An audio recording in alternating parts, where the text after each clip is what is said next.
All heavens sign in from Naruto, Chapter 581 to 600. Chapter 581_host Please take care of yourself. It is so. The news of your defeat of Aizen, Team Zero already knew about Akatsuki, so this morning, there was news from Team Zero that the King of Spirit wanted you to join Team Zero. Yamamoto Yuanyugai Shigekuni informed Yefeng of the order issued by Team Zero. Then, he began to wait for Yifeng to make a decision. Let me be promoted to Team Zero. Yifeng rubbed his chin and said calmly, it's not that the selection criteria of Team Zero is based on the creation of something in the soul realm and recognized by the Spirit King as creation. Will people from the history of the Soul Society be selected into Team Zero? You're right, but this is also the decision of the Spirit King.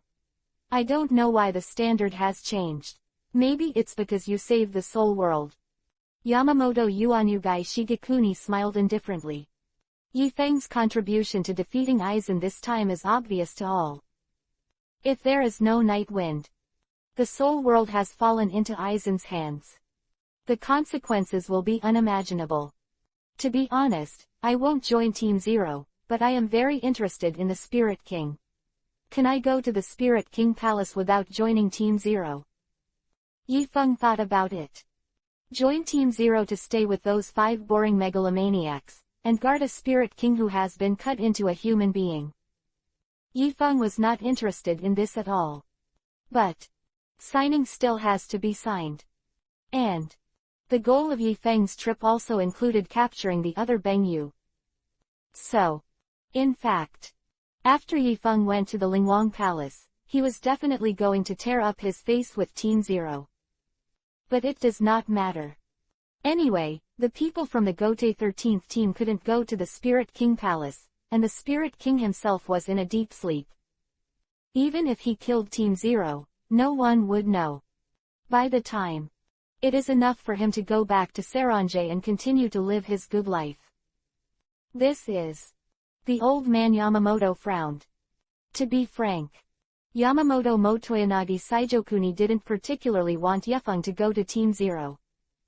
After all, if the Gotei 13 team has cultivated talents, they will be sent to the Spirit King Palace. What about Gotei 13?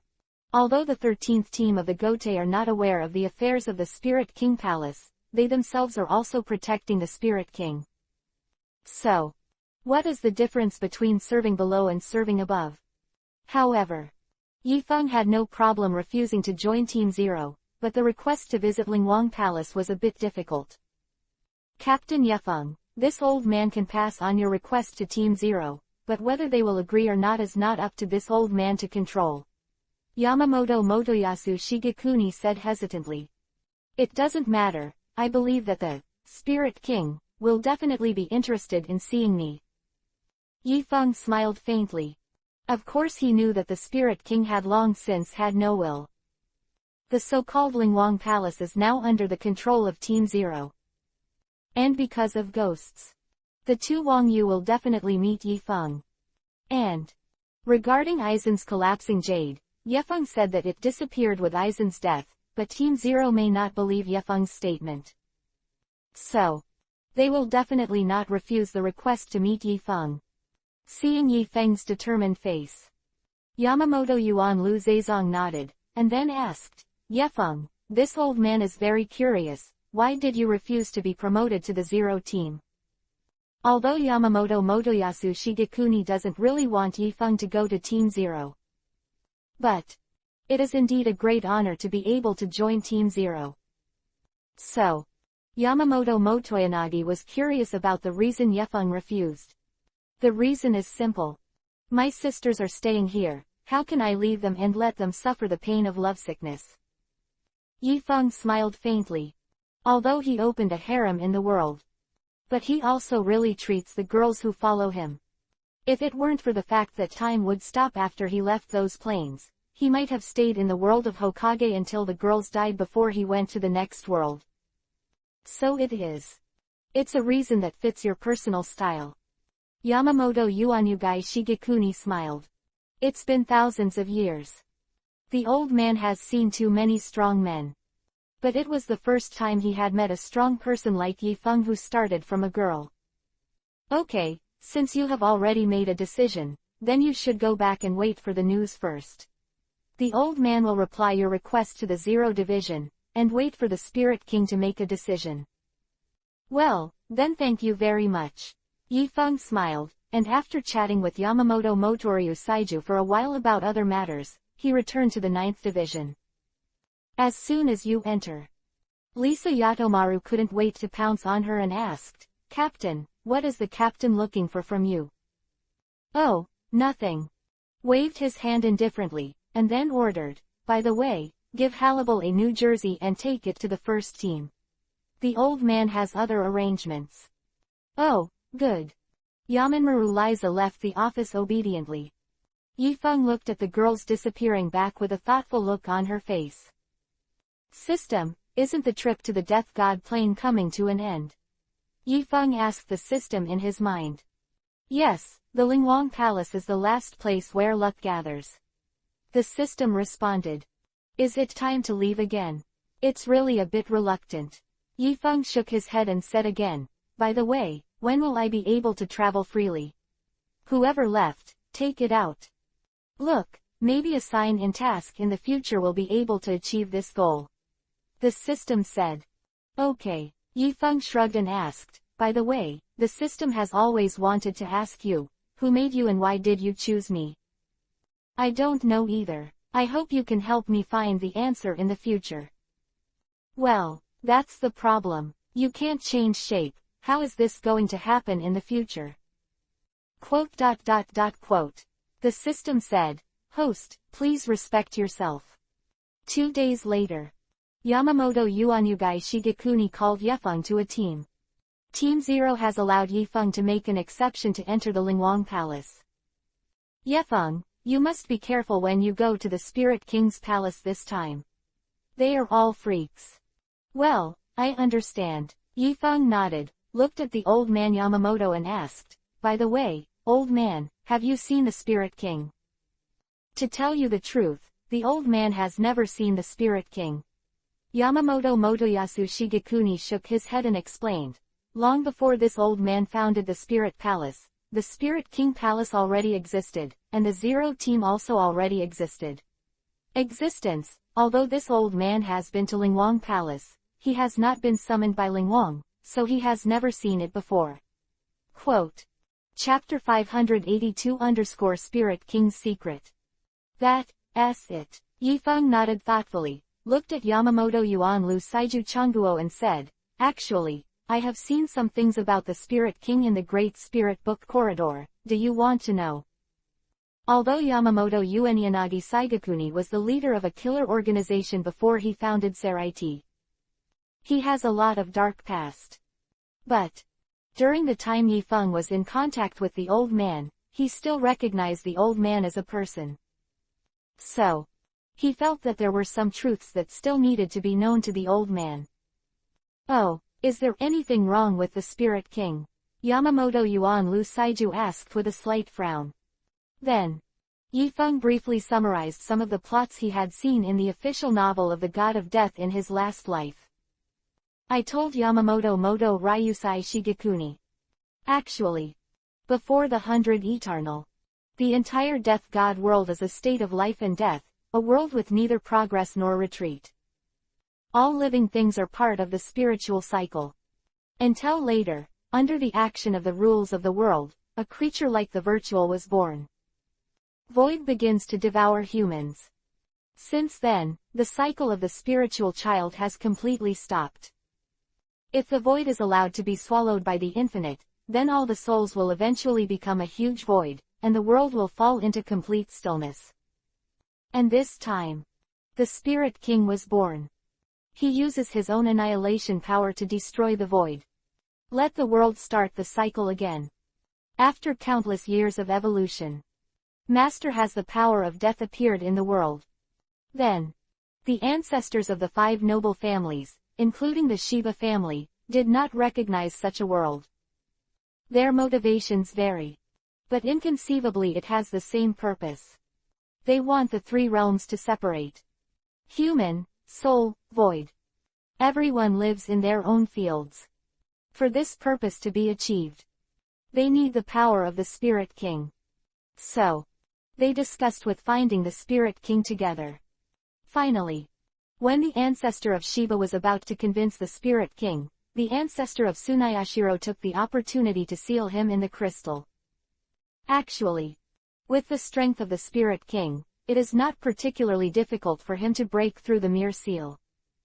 But the Spirit King used his special ability to see certain futures. Finally, he chose to sacrifice himself. The 5 ancestors created a new world with the almighty power of the Spirit King as a wedge. Afterwards, the ancestor of Tsunayashiro still doubted the Spirit King's choice. He first cut off the Spirit King's arms, then took a long time to dig out the heart, cut off his feet, and chopped all the internal organs and 6 organs into pieces and separated them from the body. After stripping the power, it falls to the nether. Finally, gradually formed today's world of death. After listening to Yifeng's story, few people know Akatsuki's past. Yamamoto Motoyanagi was shocked in his heart. But, on the surface, he still showed the ancient well without waves. So that's the case, you went up this time. Did you just want to see, is the truth of the matter the same as what you saw from the Great Spirit Book corridor? Well, I have this plan. Although I don't have the ambition to become a god like Aizen, I still want to know the truth. Yifeng said truthfully. So, what if the truth of the matter is as you see it? How would you do it? Yamamoto Motoyanagi asked. Yifeng shrugged and said, although their actions towards the Spirit King are cruel, the 3 realms do exist right now, and I naturally won't disrupt this balance. Obviously, Nightwind is not the virgin. He doesn't need to think from the perspective of the Spirit King. But the conflict between him and Team Zero is definitely unavoidable. So that's the case, then the old man is relieved. Yamamoto Yuanliu Saijokuni heaved a sigh of relief. He and Yifeng had the same idea. Although the practice of the ancestors of Tsunayashiro was controversial. But have to say, the world is beautiful now. No reset is required. And he doesn't know King Ling, and King Ling chose this path by himself. Why should he care about King Ling's life and death? It didn't take long. Humming sound. A strange spiritual pressure descended from the sky. It was easy to cut through the soul-shrouding membrane above Saranjay. All the gods of death looked at the thing that fell from the sky in amazement. Fell into deep confusion. But, although the soul-shrouding membrane was broken through, but Saraidi's soul-searching bell did not issue any warnings. So, there was no immediate reaction from everyone. After a few breaths, this strange Reiki light, Jinchuriki column, disappeared without a trace. As if it never came. At this moment, stood in the center of the first team, looking at the departing Jinchuriki column with complicated emotions on his face. Captain Nightwind. I hope you don't disappoint the old man. ...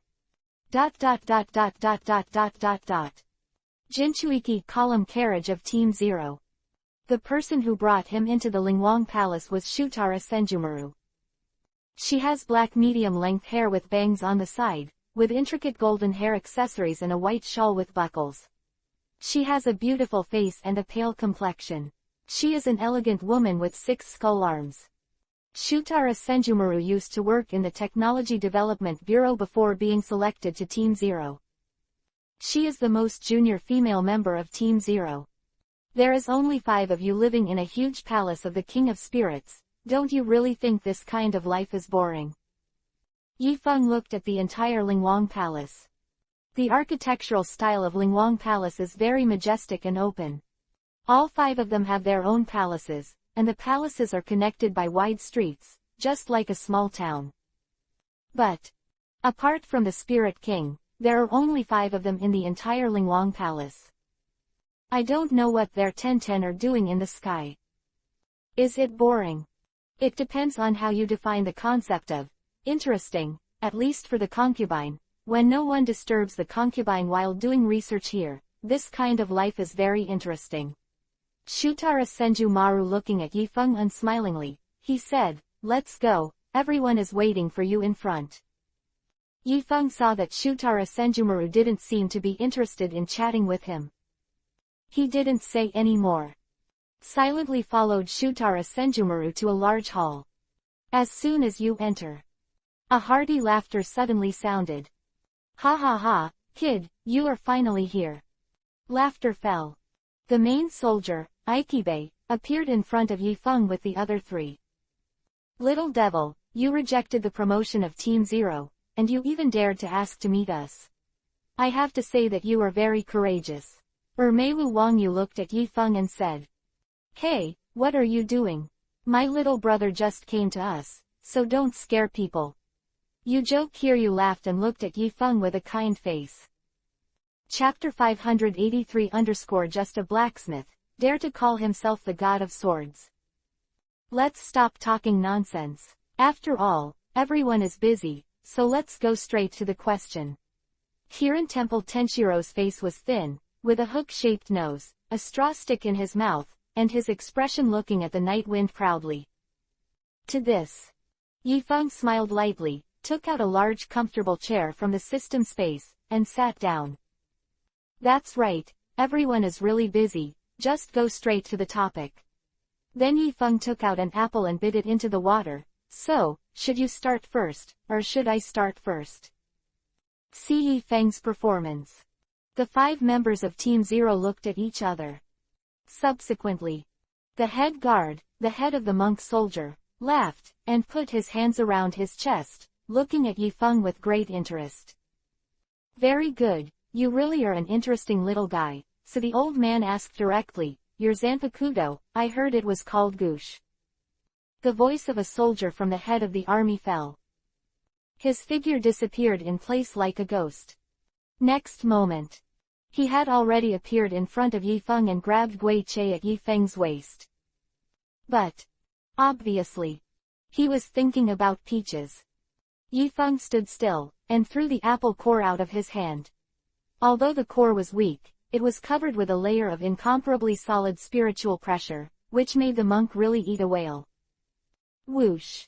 The head of the army, Ikibe, evaded Yifeng's core attack with his toes. But, good opportunity, of visiting ghosts at night. "Fatty, don't be so enthusiastic, this is a knife that wants to see me. You can say it if you want it. If you don't say it, how would I know you want it? You don't really want it, do you? Do you really want to? Do you want it? Then quickly ask me if I will give it to you. You ask me." Yifeng crossed Erlang's legs, the corners of his mouth raised, and looked at the head of the army, Ibe, with a mocking expression. "Their little juju night wind is very clear. These people have been at the top for too long, causing them to think that the soul world is garbage. Don't look at Aizen, who almost wiped out the Gote 13. Don't look at the night wind extinguishing the blue dye. From their perspective, it's just chicken pecking at each other." So, the head of the army, Ikibe, came up without hesitation and wanted to grab Yifeng's knife to see it. Unexpectedly it failed. HMPH, good boy, Reiatsu is not weak. The eyes of Ikibe, the head of the army, instantly became gloomy, and he let out a cold snort, and a big wave of his hand stirred up a turbulent flow of spirits. To this, Yifeng took out another apple and peeled it against the turbulent flow of the spirit. "Take a bite." The splattered juice instantly wiped out the turbulent flow of spirits led by Ikibe, the head of the army. At the same time, Yifeng showed a look of approval. Apples peeled with the turbulent flow of the spirits are really more delicious. It seems that you understand life quite well." Yifeng ate the apple lightly, without paying any attention to the 5 members of Team Zero. Actually, such an arrogant, conceited villain, Yifeng had not encountered for a long time. It reminded him a lot of the past. At that time he especially liked to tease them. HMPH, Yamanaka Yifeng, let me tell you clearly, all the shallow punches in the soul world are from the sword god Meiwu Wangyu, and the names of all the shallow punches are given by the old gentleman, but it is never the case. There is no knife called Goosh, don't you think you should explain it?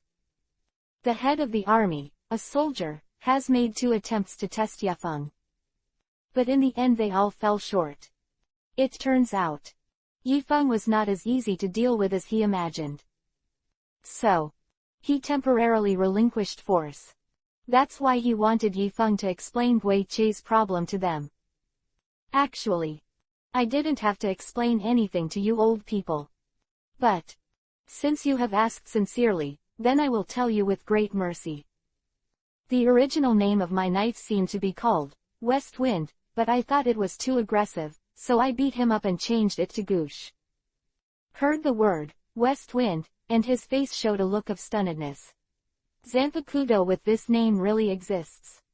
But, change the name of Soul of the Sword. Can there be such an operation? Ikibe, the head of the army, was about to ask Yifeng about this. But, Feng continued, in addition, there is one more thing, you'd better remember it to me in the future. In front of me, no one can be called the God of Swords again. The voice fell. The black knife in Yifeng's hand slashed, and an astonishing slash instantly locked the 2 Wu Wang Yu and slashed him out. Look, he's just a blacksmith who makes shallow strikes, and he deserves to call himself the God of Swords. Yifeng let out a sneer. In fact, with the strength of the 2 Wu Wang Yu, he would not have been hit by Yifeng so easily. But, they were all too arrogant, they didn't take Yifeng seriously at all, and they never thought that Yifeng would dare to attack Team Zero.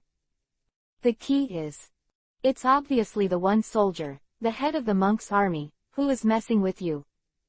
What are you doing to kill me? So, under the combination of these factors, the 2 house kings are careless. How dare you do it in the palace of the Spirit King? Courting death. Seeing Yifeng's attack, the head guard of the monk's army finally became angry, and saw that the spiritual pressure on him skyrocketed in vain, and instantly climbed to an incomparably astonishing realm. The terrifying spiritual pressure was like a tsunami hitting the spiritual children scattered in the air. Reiatsu liked this rank. Except for a few captains who could resist the Gotei 13, there was no one else they could fight against. But, to Yifeng, it was like a spring breeze. No shit at all. It's no wonder that you dare to be so arrogant. I didn't expect your spiritual pressure to be so solidified. So it seems that the blue dye's collapsing jade probably fell into your hands, right? As soon as the voice of the soldier's main body fell, his eyes narrowed slightly, and he stretched out his big fan-like hand and grabbed it in the direction of Yifeng. 1,000-mile palms. The majestic spiritual pressure condensed a huge palm, shrouded in the direction of Yifeng. As if it could crush the void. Face such an attack. Yifeng smiled faintly, the liquid spiritual pressure directly covered his fist, and he punched the monk's 1,000-mile palm. Ordinary punch. Boom. A terrifying Reiatsu collided in the air. The monk's 1,000-mile reaching palm was shattered by Yifeng's punch. It looks like there's nothing to talk about. Then I'm welcome. Yifeng smiled faintly. He came to Lingwang Palace to do things. Now that you have already seen it, there is no need to hide anything. How courageous. How dare you speak wild words in front of the 5 of me? Kirin Temple Tenshiro spat out the straw in his mouth, pulled out his Zanpakuto, and said coldly, since this kid is so arrogant, then why don't we go up together, capture him alive, and let Hikafuna Kiryu and Shutara Senjumaru dig out his secrets together. Chapter 584_Kill Team 0. Hibun Kiryu and Shutara Senjumaru are both from the Technology Development Bureau. The technical level is quite high. A black technology. So, they thought that as long as they could catch Yifeng alive, it would be easy to find out the secrets of Yifeng. But, then you have to be able to catch them alive, right? Kirin Temple Tenshiro, you look down on this kid too much, let's hand him over to this old man to deal with. The soldier's head guard, a soldier, grinned, dye it black. One word. The monk's voice fell. A cloud of black mist flashed across the monk's body. Subsequently, his Zanpakuto succeeded Shikai. Ikibe of the main army is called Ichiman. Its usual appearance is a huge brush, which can be used to cast ghost-like spells. For example, he used one character to write the word hidden on the Lingwang Palace to conceal the Lingwang Palace, and to write a seal to create an enchantment that was impossible to pass through. Have to say, if this ability falls into the hands of some LSPs, the girls will be miserable. Ikimoni, Shikai's previous ability is kill the name but not the meat. As long as he attacks the opponent, he can reduce half of his power. After liberation, the writing head of Yuen will change into a blade, and the ability is still cutting the name without cutting the meat, but it has extended the ability to erase the name of things touched by the blade. That is to say, in this world of death, if Zanpakuto loses its name, it cannot exert its power, which is very tough. And not even Yohabak could take its power by usurping the altar. And this terrible ability is nothing but Shikai of his Zanpakuto. The Bankai of one character is white pen one character. Actually, Bankai of Monkai is different from the Bankai of Gote 13. It is an evolutionary Zanpakuto that was born long before Bankai appeared in the world, and it should be called True Fight. Carve a new name on things whose names were erased by Shikai's one character. If ants are carved on the cast object, the target will become weak and powerless like an ant. This power to change the nature of the target by giving it a name has actually involved the power of the heavenly path. This ability is very unreasonable. But the premise of wanting to use this terrible power is that he must be able to cut Yifeng. At this moment, Yifeng's goosh was slanted into his waist, and he seemed to be holding goosh's hilt casually, but he didn't pull it out. This state is relaxed and comfortable. But the eyes of the 5 members of Team Zero showed a very solemn appearance. Can you be flawless just by standing there? However, battles are always dynamic, not just standing there. The monk took a step forward. Zanpakuto in his hand slashed towards Yifeng's chest without hesitation. No matter whether Yifeng can block it or not, as long as the brush in his hand hits Yifeng's Guiche, then Guiche's name will be erased by the ability of a word, and his power will naturally not be exerted. In the eyes of monks, the Gote 13 squad definitely didn't have one-word information. So, this blow, the Night Wind should be able to use Zanpakuto to resist. Clang. As expected. Facing the fierce slash of the monk, Yifeng directly pulled out Guiche, blocking the blade of the opponent's pen tip. At this time, the eyed monk let out a burst of laughter. Ha ha. It's a pity. Your name, Zanpakuto, has been erased by me. Without the death of Zanpakuto, how much power can you show? The other members of Team Zero saw that Yifeng's Zanpakuto had been hit by one word. They all shook their heads in dismay. Death without Zanpakuto is like a tiger without Kiba's teeth. No matter how strong the spiritual pressure is, it didn't show much power either. To this, the corner of Yifeng's mouth twitched slightly. Yu Zanpakuto's ability is not bad, but unfortunately, I don't even know what the power of Guido is, so what's the use of erasing its name? Yifeng's laughter fell. An astonishing cold air suddenly spread out along the body of Gush's blade, and the words of Monk Eye's white pen were directly frozen on the blade of Gush. The cold air spread along the huge brush, and Monk Eye tried to resist with spiritual power. But the spirits are frozen. Without any choice, he could only give up his Zanpakuto and open the distance between him and Yifeng. It's impossible. The name of Zanpakuto in your hand has clearly been erased by me. Why can you still display the power of Zanpakuto? The monk's face finally became serious. Did his Shikai ability fail? This can't be done. Who told you that Guito is Zanpakuto? Who told you that the power I used is the power of Guito? He is just a knife, do you understand? Yifeng smiled faintly. Subsequently, Zanpakuto, which the monk had been wearing for an unknown number of years, vanished, and it was divided into a touch of sand ice. See this scene. The monk's eyelids couldn't help beating violently. You. Damn. Let's go together. After catching him, I'm going to make him die. The eyed monk was angry. He has stayed in this Lingwang palace for an unknown number of years, and apart from this, one word, he hardly has any companions. And now, his old friend was actually killed by Yi Feng. Can he be angry? Che, Zhao Teima said we were going to go together. You have to pretend, are you stupid now? Kirin Temple Tenshiro shook his head, pulled out Zanpakudo, and prepared to besiege Yifeng together. And Yifeng put the ghost away, raised his hand and snapped his fingers, and said lightly, break it, Jinghua Shuiyu. The voice fell. The 5 members of Team Zero suddenly felt an illusion in their sight. Immediately after, they suffered a slash from Yifeng at the same time. Slashed out. No blood flowed out. Because the cold air with absolute zero has begun to spread along their wounds. Almost instantly, all 5 of them turned into ice sculptures. The faces of the ice sculptures revealed infinite puzzlement and fear. That means as if to say, is your special code a blue dye? Isn't Aizen still dead? Could this be Aizen's conspiracy?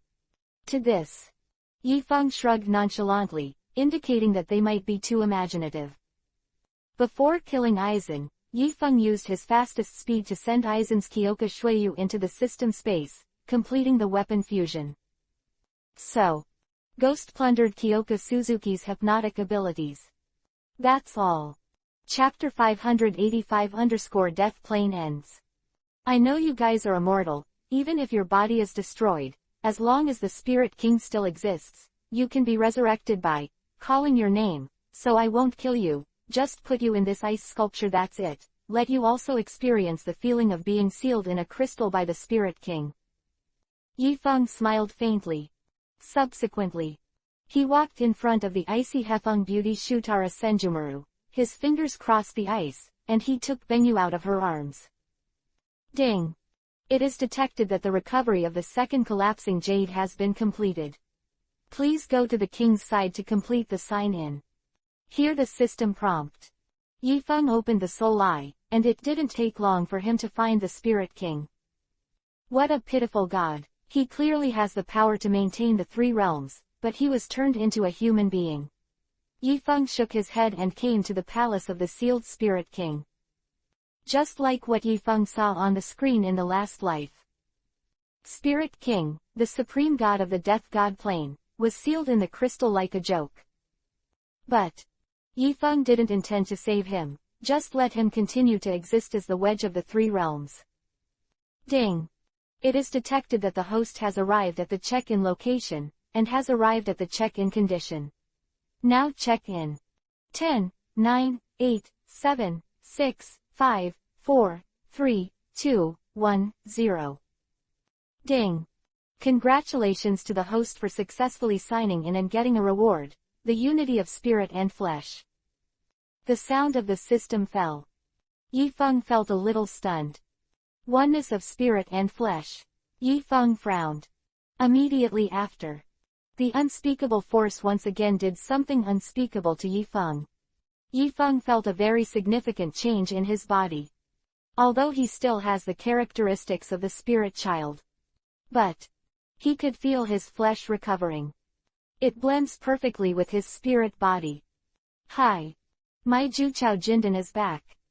The anti-sky waste strength brought by my Penghu Wushwang body has also recovered. Is this really good? After all, I only have 4 girlfriends. The restoration of strength did not bring Yifeng happiness. Because he is already invincible, and if he becomes even more invincible, what's the use? Invincible. How lonely it is. ... Leave the Lingwang Palace. Yifeng returned to Saraiti. When he went there, he took the Jinchuriki column chariot to go, but when he got down, Yifeng came back with a Horaishin. Almost startled the old man. Yifeng, why did you come back so soon? What are you talking about in the sky? Yamamoto Yuanliu Saijokuni looked at Yifeng in astonishment. He felt that Yi Feng's temperament seemed to have changed. Not like the boy he used to be. I don't know if it was his delusion. I didn't talk about anything, just had a brief exchange. Yi Feng shrugged noncommittally, and then said, by the way, Team Zero said that Audiobook was hidden in the shadow space of Saranjay, so that Nimiri would be able to do it. Let's investigate together with Urahara Kazuki, and before Audiobook takes revenge, let's kill them first. Quote. By now, the sign-in tasks for the Plane of Death have all been completed. The next 3 years will be Yifeng's vacation.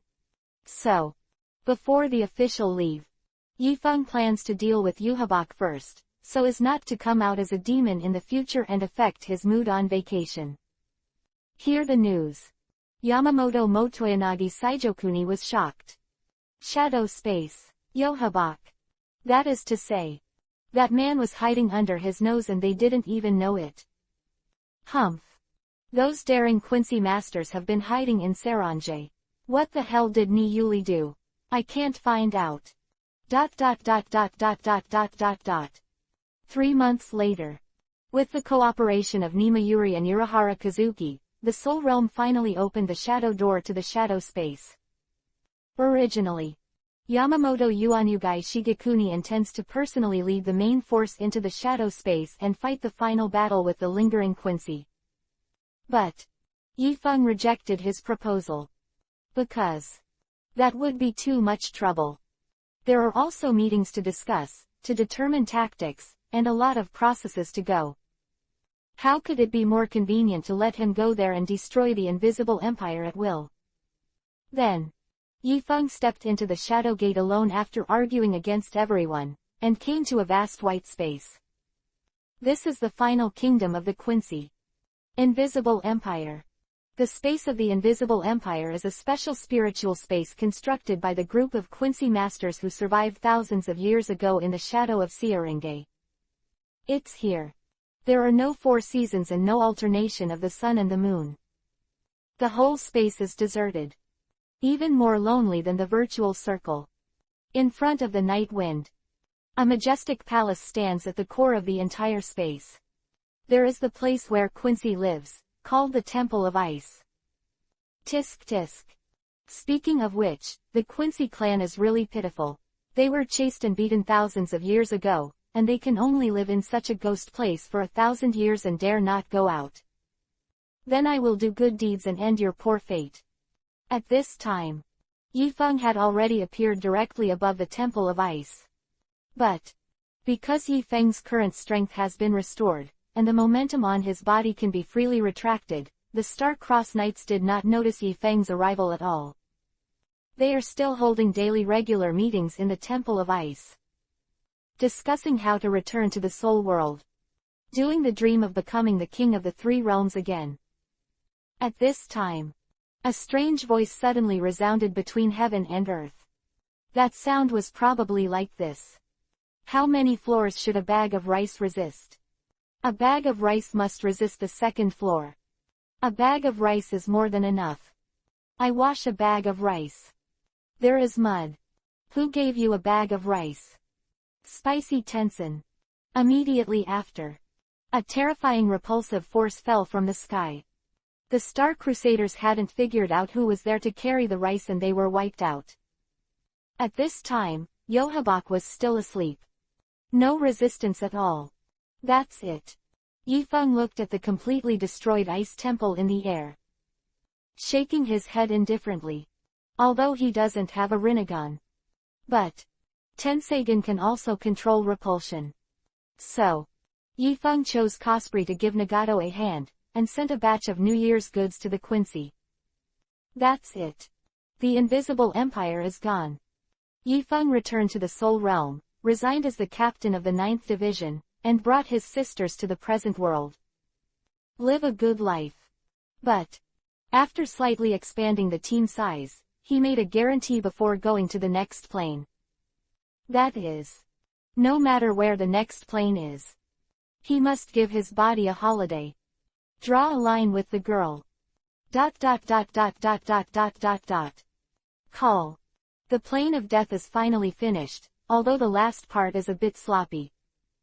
But I always thought that after Aizen was dead, Grim Reaper would be over. So I did not continue to expand the content of the Millennium Blood War.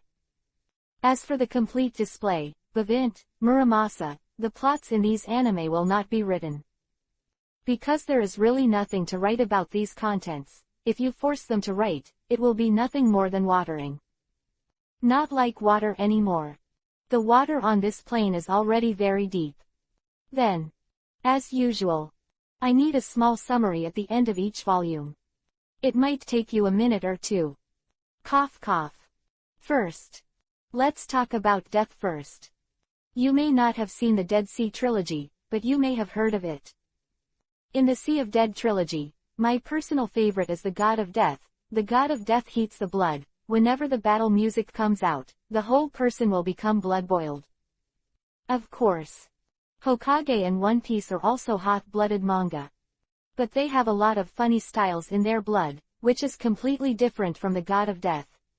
The protagonist of the God of Death, Ichigo Kurosaki, looks like that kind of preoccupied look.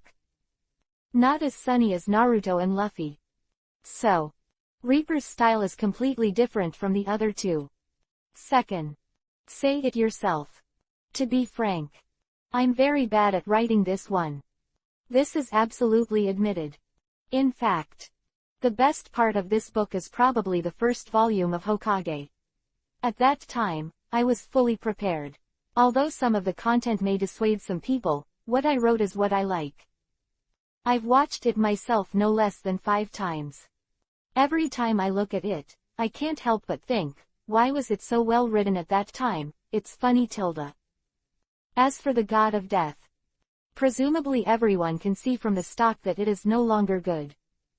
Although part of the reason is because Reaper is too old, there are a lot of people who haven't read all the abandoned books. But, actually, in the process of writing it, I knew very well that there was something wrong with this article. Actually, this is my second time writing about Grim Reaper. When I wrote the God of Death for the first time, I couldn't write it directly, and the last complete story was not presented, just GG.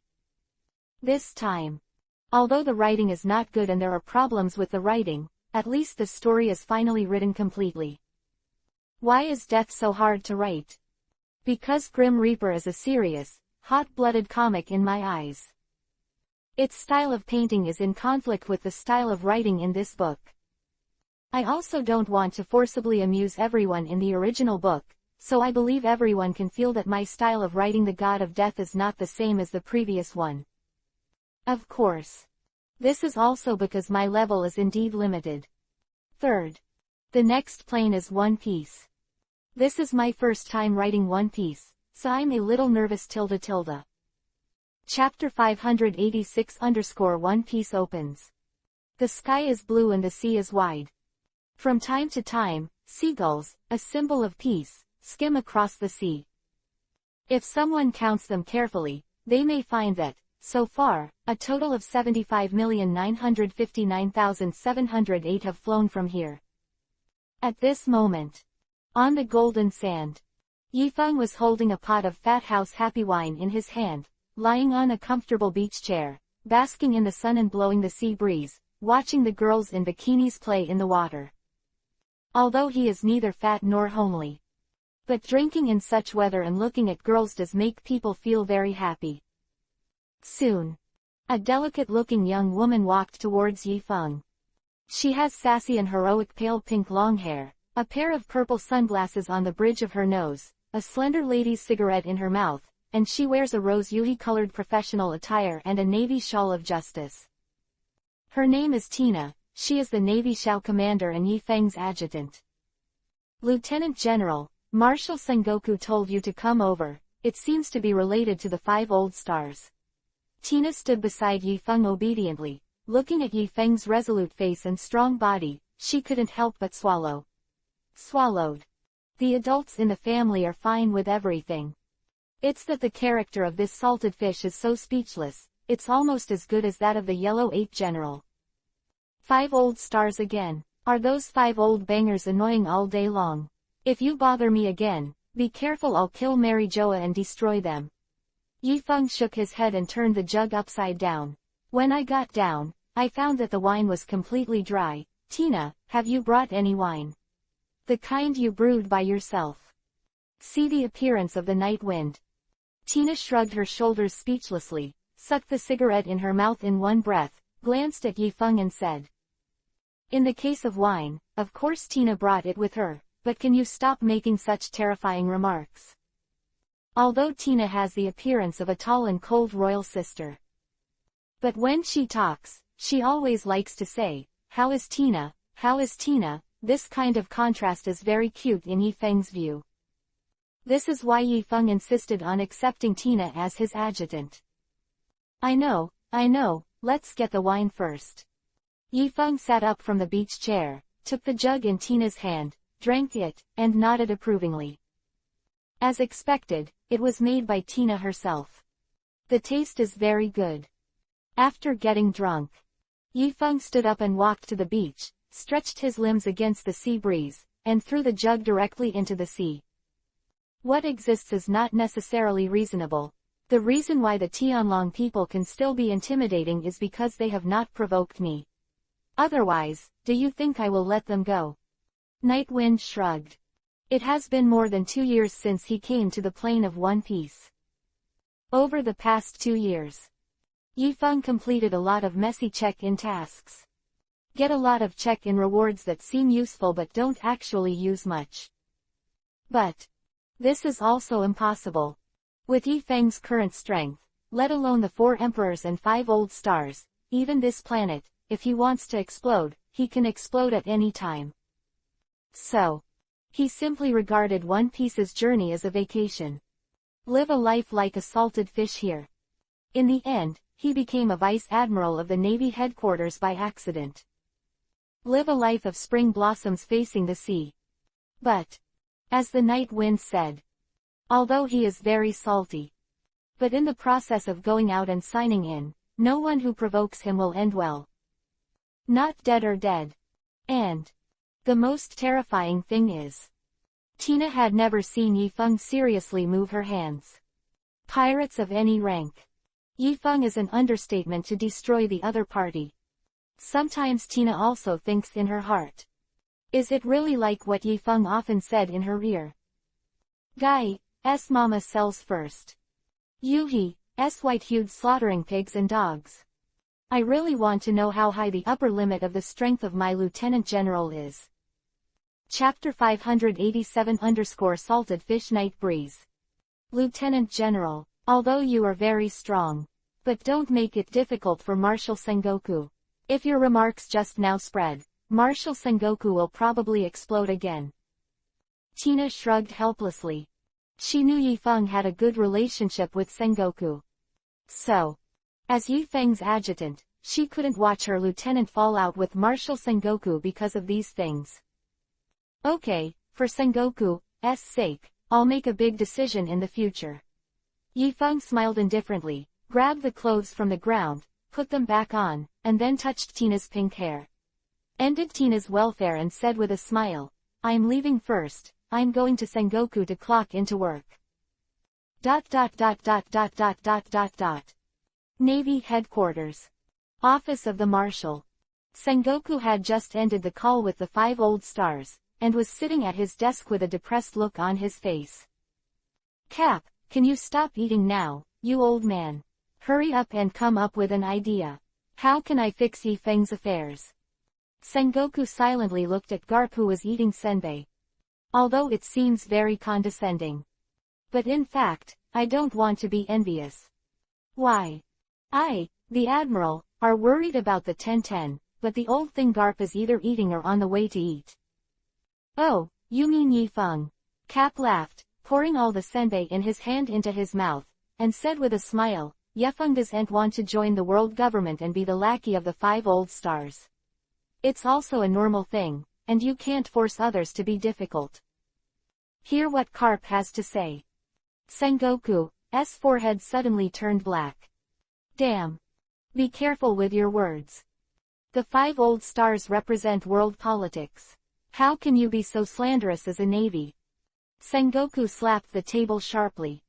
Although he also understands that world politics cannot represent the justice he wants to pursue. The Tianlong people are even more of a joke. But this is the way the world rules. Since they are the Navy, they can't fight against the world politics. Otherwise. Isn't this sea completely chaotic? What's wrong with world politics? We have to be reasonable in everything, right? Garp picked his nostrils indifferently, and then flicked a piece of booger into Sengoku's lamb's mouth. People Yifeng just don't want to join CP0, and don't want to be an admiral, just want to play Chan oil like me. What's wrong with that? Carp called what the salted fish said a righteous one. Not only not ashamed, but proud. Just ask Sengoku if he is angry. It just doesn't make sense. I shouldn't have let you bring him on board in the first place. I think it was you, the old bastard, who brought down that little bastard Yifeng. Sengoku stood up angrily, walked to the window, and looked at the sea outside angrily. Actually, be honest. Carp is fine too. At least they did a lot of great things when they were young. Now that he is old and old, although it is a little bit awkward, he often goes out to maintain the security of the sea, which is worthy of his title of Lieutenant General. But Yifeng is simply better than Blue. He is a vice admiral who doesn't even bother to manage a fleet. There is not a single sailor at hand. Just bring a Tina. Either bask in the sun at the Navy headquarters all day or go out and fuck. If it weren't for the fact that he killed so many big pirates.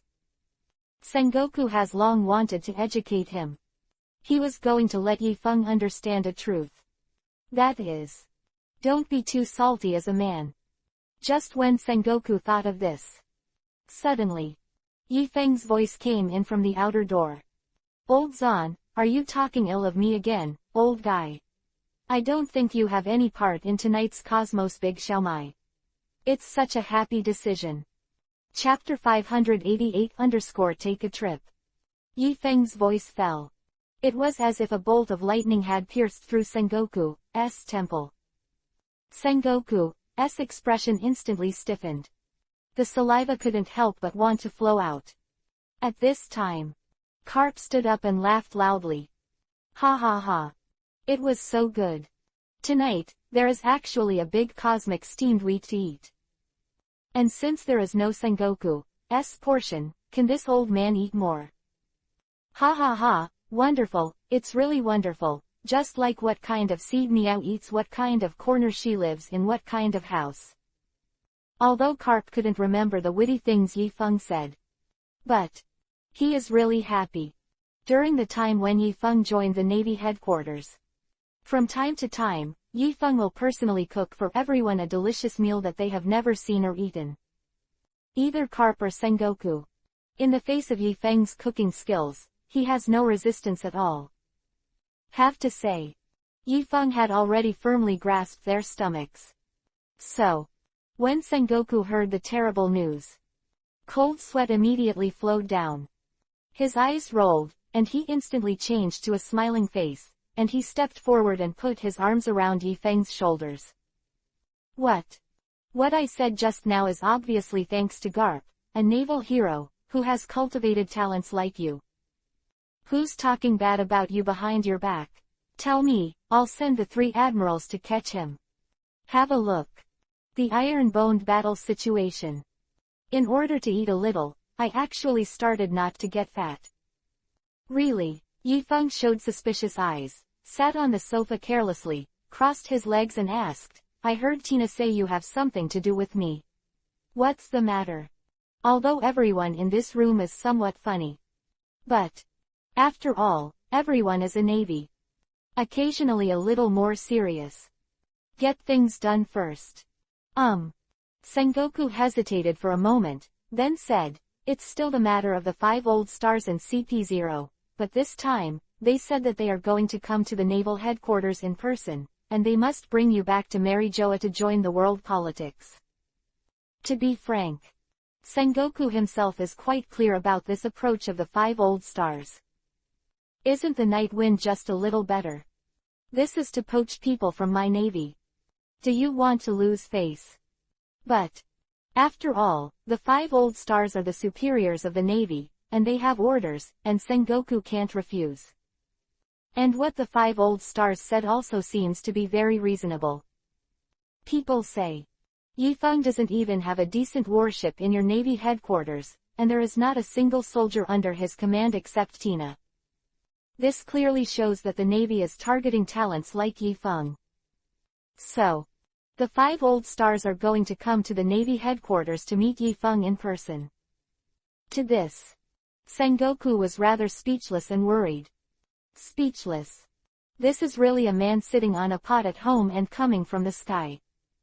Yifeng doesn't have a single soldier. Is that a problem with the Navy? Is that his Sengoku problem? It was clearly Shanyu Yifeng who was determined not to lead the team. Otherwise, how many troops Sengoku is willing to deploy Yifeng? As for concerns, Sengoku knows Yifeng's style very well, and if he pretends to be a criminal like the 5 old stars, it is very likely that he will have a face-to-face conflict with Yifeng. By the time, things can be difficult to deal with. I'm sorry, there is never the word, must, in my dictionary. Yifeng shrugged indifferently and said, if these old guys dare to float in front of me, I think the core of power in world politics can be replaced. Quote, I think it's okay, I think Sengoku is a very suitable replacement for the 5 old stars. Garp followed him and cooed. To this, Sengoku gave Garp a helpless look. You old thing is really watching the fun and not limiting things. Can't you let me, the Admiral, save some snacks? Don't talk nonsense. In short, you must not conflict with the 5 old stars. Sengoku looked at Yifeng with all his thoughts and made a decision in his heart. Let's do it, take Tina to leave Marin Vando right away and go to patrol the sea. Anyway, wherever you like to go, as long as you don't return to Marin Vando in the near future, it's fine, understand? Sengoku's crazy idea is going fast. Aren't you 5 old stars coming to Marin Vandora? Yifeng had already gone to the sea to patrol. The strong wind signal is weak in the sea, and the phone bugs can't get in touch. You can find someone on your own. Of course. Although this practice may cause the 5 old stars to resent Sengoku. But how can you be dissatisfied? Can they bite Sengoku? Absolutely impossible. So, in Sengoku's view, this is already the best solution. Does it really need to be so troublesome? In fact, it doesn't take much trouble for me to hammer them. Yifeng frowned. Patrol on the sea, how can you stay in the sun on the beach of Marin Vando and watch the girl feel comfortable? But, just when Yifeng was about to reject Sengoku's unreasonable request, the system sent a new sign in task just right. Ding! Please go to the Orange Garden in Kokoyaksi Village to sign in after the host is approved by Nami-chan. This mission is limited to 3 months. System tasks are credited to the account. Yifeng's expression became strange. Be honest. After coming to the plane of One Piece, Yifeng didn't do many sign-in tasks, and let them expire with the wind. Although the system is quite critical of Yifeng's practice. But no way. The lines in the Chongqing forest are well said. I don't know when it started, there is a date on everything, soury will expire, canned meat will expire, and even the plastic wrap will expire, so, in this world, what else will not expire? However, this time the mission is different, this time the mission turned out to be related to Nami. This made Yifeng hesitate a bit. To be frank, Yifeng didn't interfere much with the lives of the protagonists of One Piece before. In the end, everyone is young now. Nami-chan should be only 17 years old. It hasn't grown into what Yifeng imagined. So, Yifeng wanted to wait. But, now that the system has sent a task, that seems, he had to get in touch with everyone in advance. Okay. It seems that I haven't gone to sea for a while, so I'll pack up and take Tina out to relax, and take a trip that says go. Night Wind said. Seeing Yifeng, Sengoku agreed, and his heart, which was about to reach his throat, finally settled down peacefully. But, at this time, he suddenly thought of another very terrifying question. Let's go now. What about making us cosmic big xiaomai tonight? Sengoku asked Yifeng with a dull expression. Chapter 589 _ Evil Dragon Pirates. Yes. It's no problem for Yifeng to experience a trip that just goes away. But, the night wind is gone. Who will cook them good food? This question is horrible. That's still a fool, I'm definitely not going to do it. Since you, the Admiral of the Navy, have given me a task, as an excellent Vice Admiral, of course, I have to execute it as soon as possible. Let's go, bye-bye, and see you in half a year. That's it. Yifeng left the office with Sengoku and Garp's bewildered faces. The two of them were left messed up in the wind. My cosmic big xiaomai. My gourmet food. Can't eat for a few months. 5 old stars. This old man is not finished with you 5 old bangers. ... Leave the Sengoku office. Yifeng took Tina towards the port. Lord Yifeng, where is our mission this time? Tina looked at Yifeng puzzled. Why go to the port as soon as you come out? Is this going to sea? Where are you going? Look at the worried look of the general and his family. Shouldn't it be to destroy the 4 emperors this time? Is it that exciting? Go to the East China Sea. Yifeng's words interrupted Tina's fantasy and explained. Sengoku asked me to go out to relax and patrol the sea to see if there are any unlucky pirates, and by the way, I will get them one. The group is destroyed. Ah, Donghai, are you going that far? Tina was startled when she heard this. Of course, Sengoku said that the farther the better, and I can't walk the usual way, I'm also helpless. Yifeng shrugged, and then skillfully threw the pot on Sengoku's head. Be honest. It is indeed a bit far from the marine headquarters to the East China Sea. In particular, there are no large warships under Yifengsho. And although he put a lot of ships of various styles prepared in advance in the super seminary world in the system space. But, probably because of some world laws, he can't use those high-tech warships out. Throw it into the sea and it sinks straight to the bottom. Very unreasonable. So, Yifeng has always taken Tina to wander in the sea in a small boat.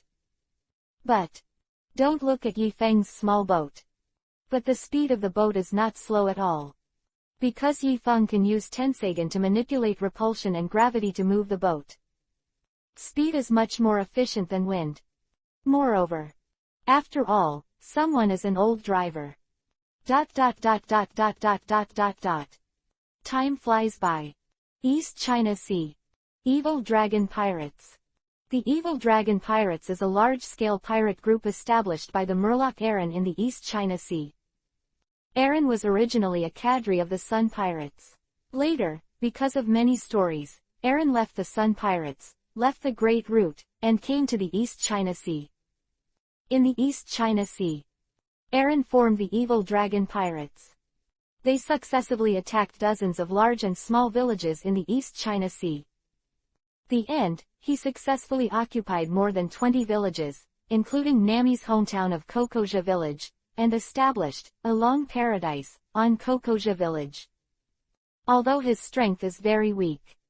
Reward is only 20 million Bailey. But, in the East China Sea, Aaron is already the big pirate with the highest bounty. At this time, a naval warship is docked at the port outside Aaron Paradise. Inside the park, Aaron exchanges cups with a navy. School rat, this time I specially prepared delicious food, are you satisfied? Aaron raised his glass with a smile. Although he looked down on this mouse school.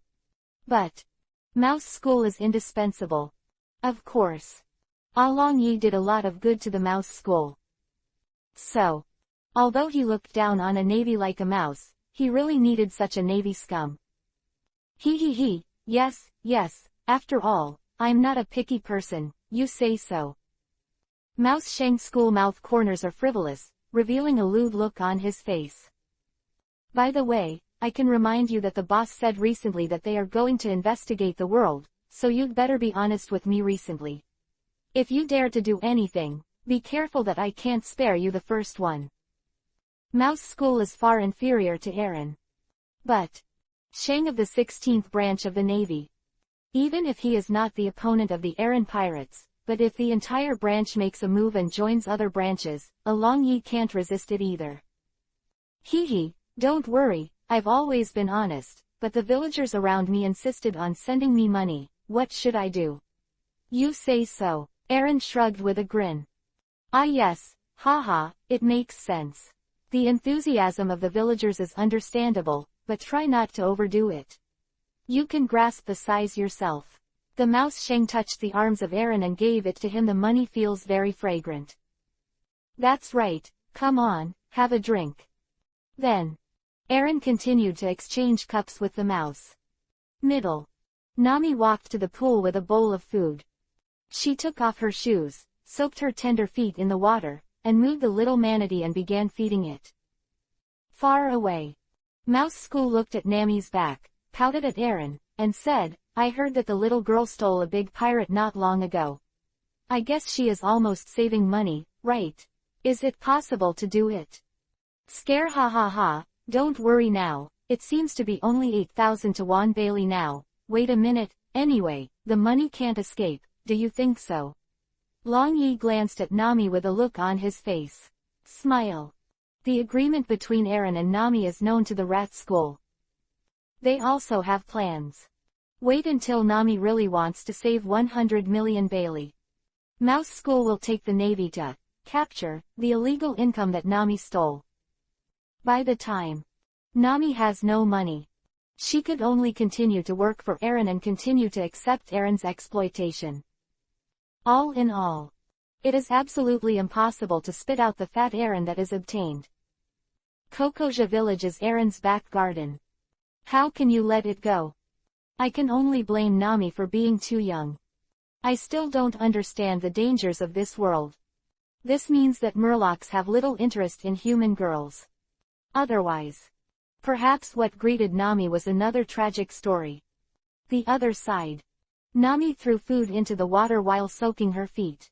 Although her behavior was a bit excessive, the little manatee ate it with relish and made moo noises from time to time. Moo, do you miss home? Your home is on the Great Route. It should be a magnificent sea. I really want to travel in that kind of place. Nami looked out at the sea while feeding. Actually, she has already had enough of her current life. Nami is very longing for the sea. She hopes to one day be the most amazing navigator on this sea. Chapter 590_Mysterious Boat. Hey. When will we be free again? Nami lowered her eyes as she spoke. Actually, although Nami seems to have lived a free and easy life under Aaron's hands. But actually, Nami hated Aaron. He also hated the unscrupulous Navy who colluded with Aaron to oppress the people. So, either pirates or Navy. Nami had a very bad impression of them all. She believes that the Navy under the banner of justice and the pirates who burn, kill and loot are the same raccoon dog. Not a single good thing. Her wish is to become a top thief in the future, whether it is a pirate or a Navy, and steal everything for them. ... Just when everyone in Aaron Paradise was doing what they were doing as usual. Suddenly, an ugly-looking murloc emerged from the sea and made a sharp alarm sound with its long and narrow mouth. Wah tilde, underscore underscore underscore. An alarm sound is heard. Aaron and Mouse School raised their brows at the same time. Aaron, what's the situation? What are your subordinates screaming out of nowhere? I'm shocked. Mouse School had a displeased expression on his face. Hear the accusation of the Rat Shang School. Aaron ignored him, but asked the murloc who raised the alarm, what happened? Why is this high-level alarm sound? Yes. The alarm sounds of the heavens and the world are all graded. Very scientific. Some are, woo, woo, woo, some are, didu, didu, didu, and some are, war tilde war tilde war tilde. Obviously. The last type of alert is the one with the highest danger level. Once such an alarm sound is heard, everyone must be serious. Looking forward to it. There must be absolutely no child's play. Something happened, boss. The brothers who were patrolling outside encountered a small broken boat that broke into our site without permission. They wanted to persuade them to leave here, but they were brutally killed by the other party. It may be other pirates. The group is here to touch porcelain, the Murloc said excitedly. Heard here. Nami shook her head disdainfully. What would you like to persuade them to leave here? Obviously, after encountering a passing ship, the pirates of the Aran pirates wanted to rob, but they were killed by the other party. Really shameless. After listening to the report of the Murloc, Mouse raised the corner of his mouth, stroked the mouse-like beard on the corner of his mouth, and let out a wretched laugh. Aran. There are pirates who dare to kill you here. It's obvious that I won't give you the face of this big pirate in the East China Sea. Do you want me to bring someone to kill them for you? No way. Eat people with short mouths and short hands. Mouse School took Aran's filial piety, so naturally he had to do something. And in the East China Sea, the pirates who dare to go with Aran's group of hard-steeled pirates are just stunned. It is only natural for the Navy to catch pirates. Capturing it back can also be used as a feat for him to go to sea today. Kill two birds with one stone. Humph. Don't bother your Navy. Since these bastards dare to do things on Lao Tzu's territory, let him see the power of our evil dragon pirates. Aran let out a sneer. Subsequently, he instructed the little manatee to moo moo, and let him go to kill the stunned Blue Eyes. Moo after hearing the order. There was a roar, and then he got into the sea and disappeared. Tisk tisk. This little manatee is really a good thing. Ordinary pirates can be killed by hitting him a few times. Although Aran rejected the kindness of the Mouse School. But Mouse School was not disappointed either. To be honest, money is the real thing. Credit is just something that goes along with it. Since Aran wants to go out and pretend to be coercive, let him do it, anyway, as long as he has money to spend, it is enough. Just when everyone thought that the stunned Qing pirates should be killed by the little manatee, suddenly, a shrill cry came from the distant sea. Hear this voice. Nami stood up abruptly. That's the sound of Moo. Those people shouldn't have killed Moo too. Nami frowned, and turned around and ran to the observation deck. As expected, a small boat was approaching them not far from Aran Paradise. And in the sea around that boat there were Moo's corpses floating. Damn. Acting on Moo Moo. Damn pirates. Nami's small fist clenched tightly. There seemed to be flames about to shoot out of his eyes. In the entire dragon pirates, the little manatee Moo is the only one that Nami looks pleasant to the eye. At this time, Aran and the Mouse School also came to the high place together. Moo's strength is already very strong in the East China Sea. Which pirate group was able to kill Moo so quickly? Aran's face was sinking like water, looking at the small broken boat coming from afar. But the ship did not fly any flags. Just like an ordinary civilian boat. But a ship that can defeat a Moo can never be a civilian's ship. Mostly other pirate groups. But when did such a powerful pirate group appear in the East China Sea? Huh. Why do I feel that the girl on the boat is a little familiar? Sudden. Mouse Shang's brows furrowed. This small broken ship is naturally Yifeng and Tina's ship. The purpose of their going to sea this time is to make the 5 old stars unable to find them. So, they were not wearing navy clothing. At this time, Yifeng was lying comfortably on a reclining chair covered with tiger skins basking in the sun. Tina stood on the bow with a cigarette hanging from her mouth. The sea breeze blows. Tina's long pink yuhi hair fluttered. Indescribably valiant and heroic. I think you have spoiled too many girls, so everyone looks familiar. A cadre under Aran teased. Obviously, Aran and his gang have not yet realized the seriousness of the problem. From their perspective, a small boat like this, even if the cabin is crowded with people, is only a dozen or 20 people at most. Can a team like this make a difference? But Bin, frowning, looked at the purple sunglasses on Tina's nose and the cigarette hanging from the corner of her mouth. Suddenly a person came to mind. Could that girl be Tina? Mouse Sheng rubbed his chin, calmly analyzed and thought for a while, and began to frantically make up his mind. Tina was promoted to Captain Sheng with me at the beginning, but wasn't she pulled as an adjutant by the Admiral of the Navy headquarters? Why did she come to the East China Sea? Did she betray the Navy and become a pirate? Former Navy captain. Aaron raised the corner of his mouth and said grimly, no wonder she was able to kill Mu, but just because she is a Navy captain, it's like challenging our dragon pirates. I think she is impatient to live.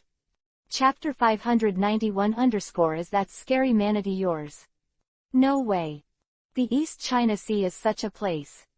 There is no serious pirate here.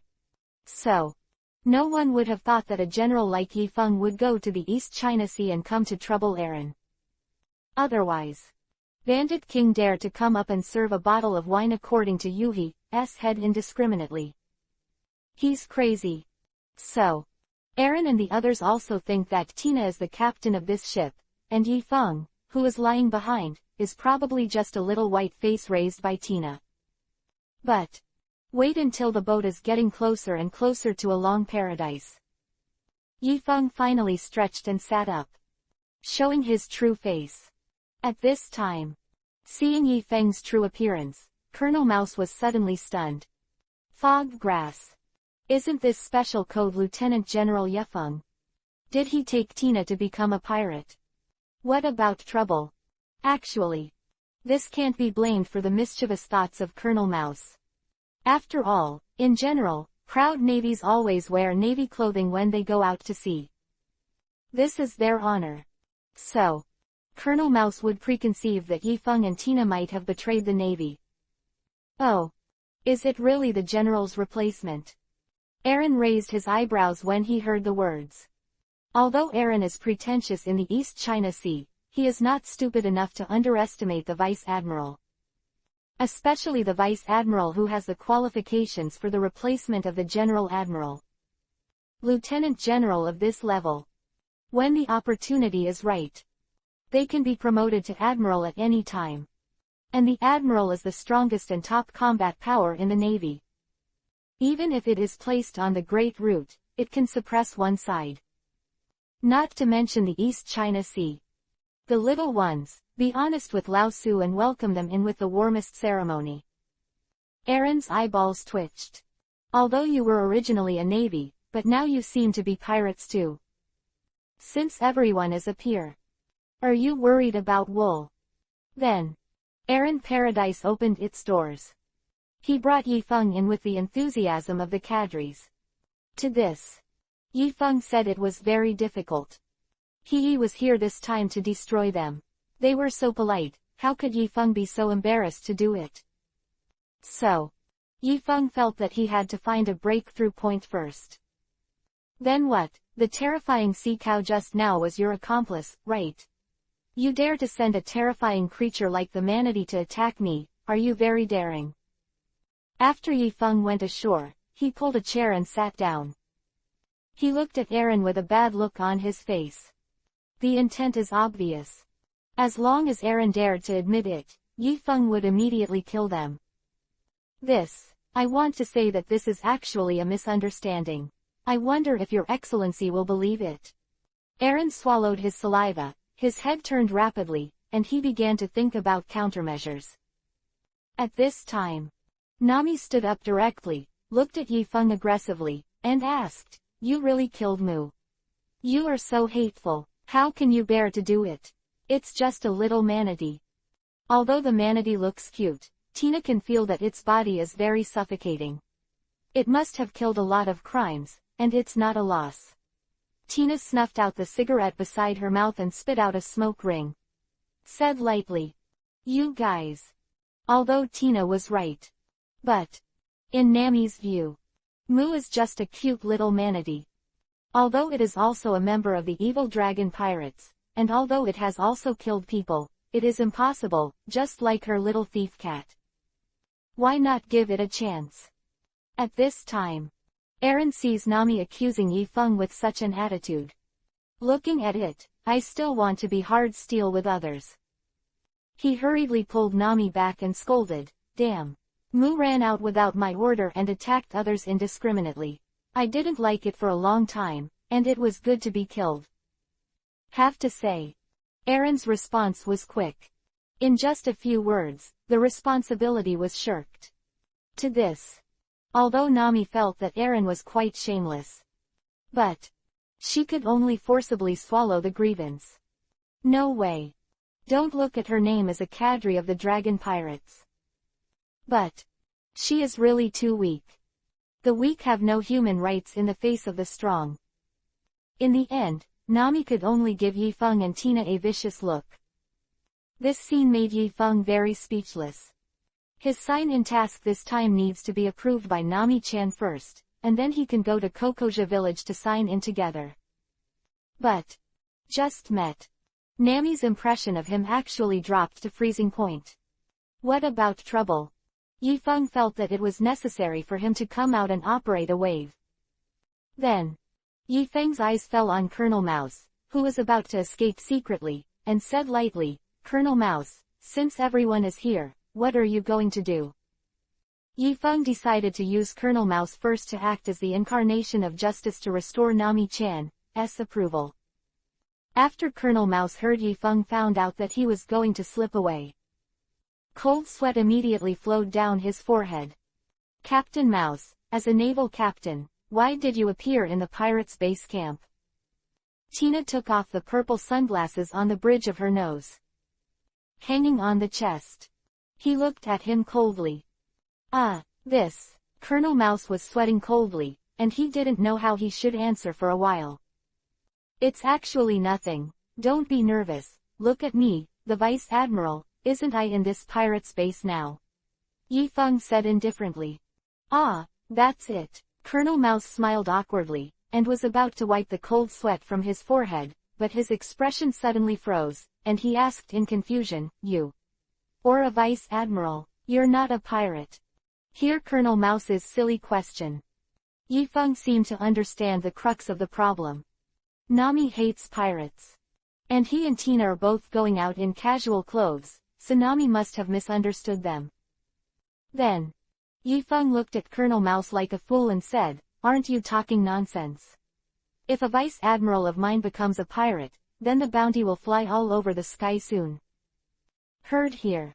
Colonel Mouse slapped his thigh violently. Yes.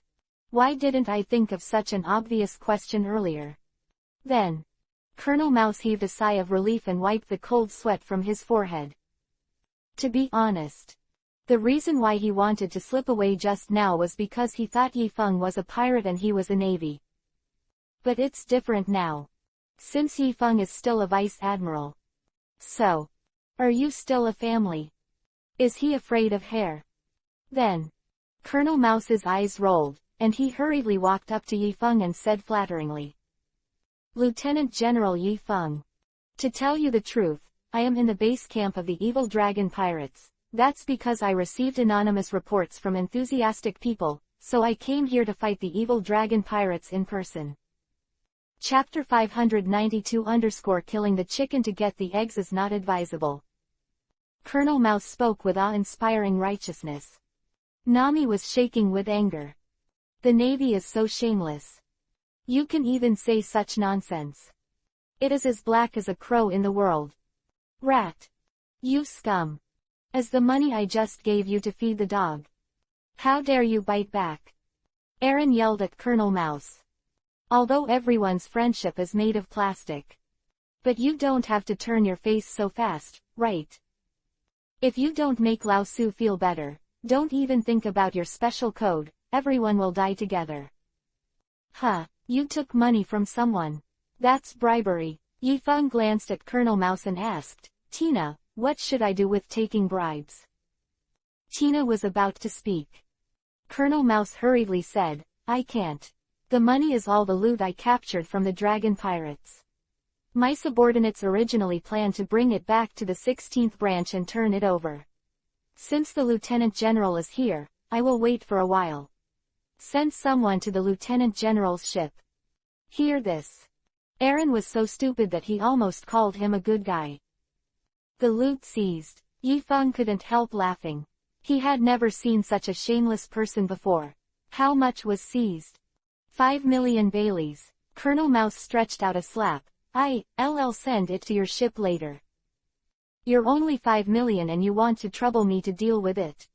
You're in a mess, aren't you? Yifeng gave the mouse a contemptuous look. This. Colonel Mouse smiled awkwardly, but before he could react, Aaron rolled his eyes. For a normal vice admiral, 5 million is not a small amount.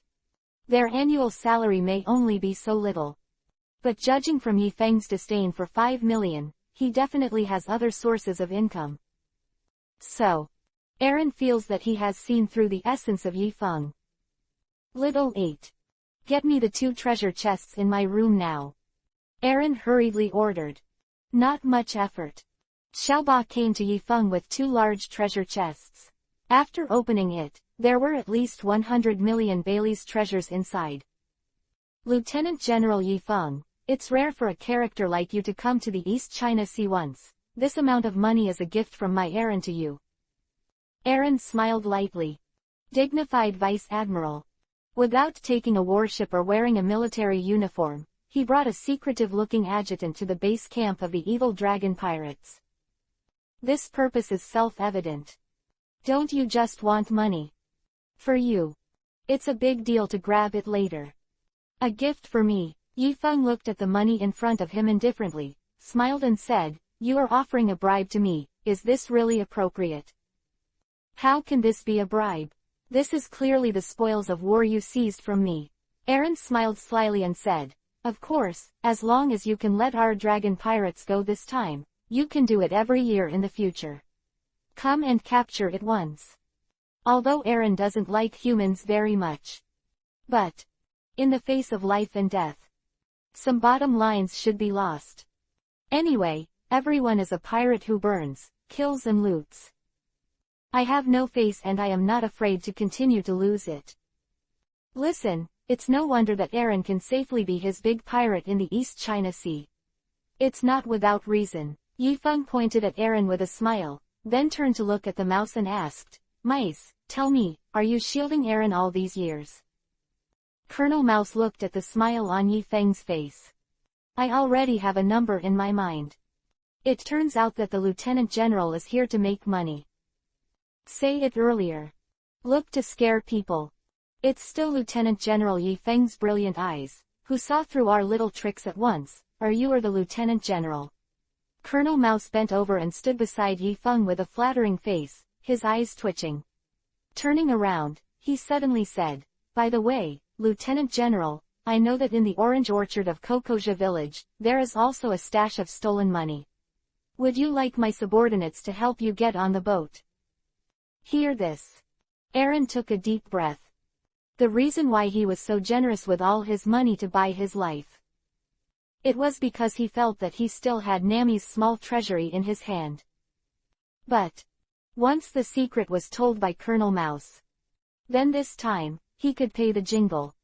To this, Colonel Mouse glanced at Aaron with a grin.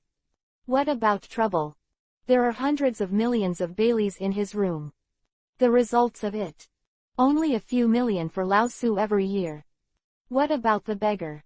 Not to mention, today's limelight cannot be taken away by Aaron himself.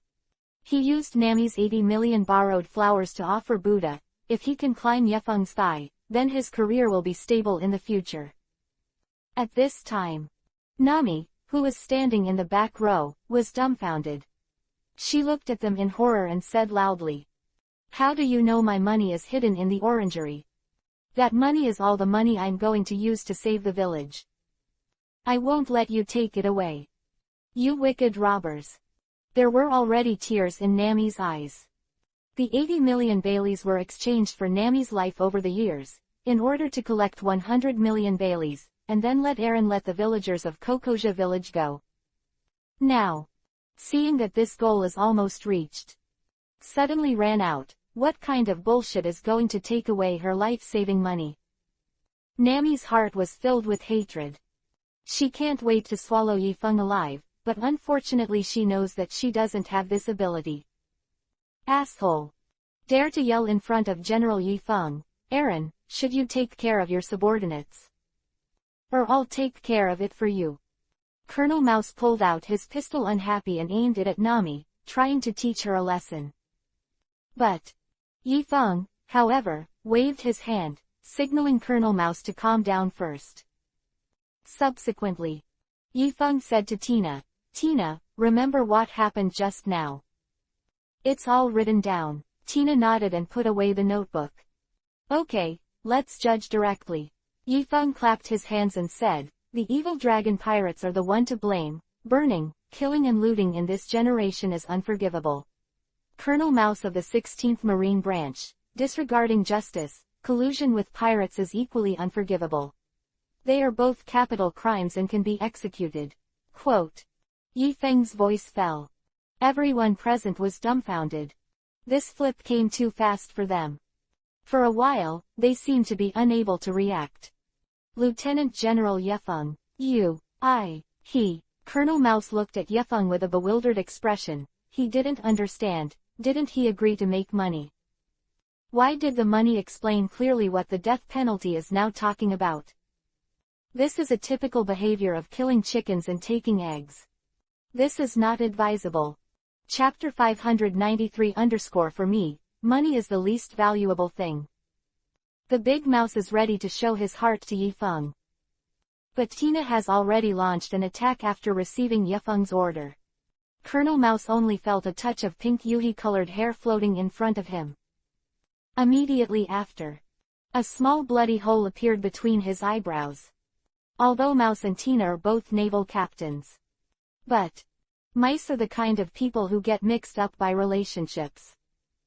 In addition to showing off his strength, he has no strength at all. And Tina is not only a devil fruit ability person, but also accepts the all-round naval 6-style guidance from the Night Wind. Regardless of her rank, Tina is only a big colonel, but her strength has already reached the rank of a major general. How could she be comparable to a fool like a mouse? So, it is very normal for Colonel Mouse to be instantly killed by Tina. At this time, the evil dragon pirates saw that Colonel Mouse was killed. They have also recognized the reality. Since the other party intends to kill them, they naturally won't sit still. But in front of Tina, the pirates of the evil dragon pirates are simply vulnerable. Every time she fired a finger gun, a terrifying blood hole would appear between the eyebrows of the members of the dragon pirates. Not much effort. Only Aaron and Nami were left in the entire evil dragon pirates. Leave Nami. That's because Tina is well aware of her lieutenant general's preferences. A big and delicate girl like Nami can't be killed first and then judged like other people. And, judging from Nami's performance just now, although she is a member of the evil dragon pirates, there may be a hidden secret behind this. So, Tina left Nami behind. As for Aaron, that's because the leader of the thief still has to be left to the leader to deal with. Can't take credit. The finger gun works well. The speed and strength of the shot have improved a lot from before.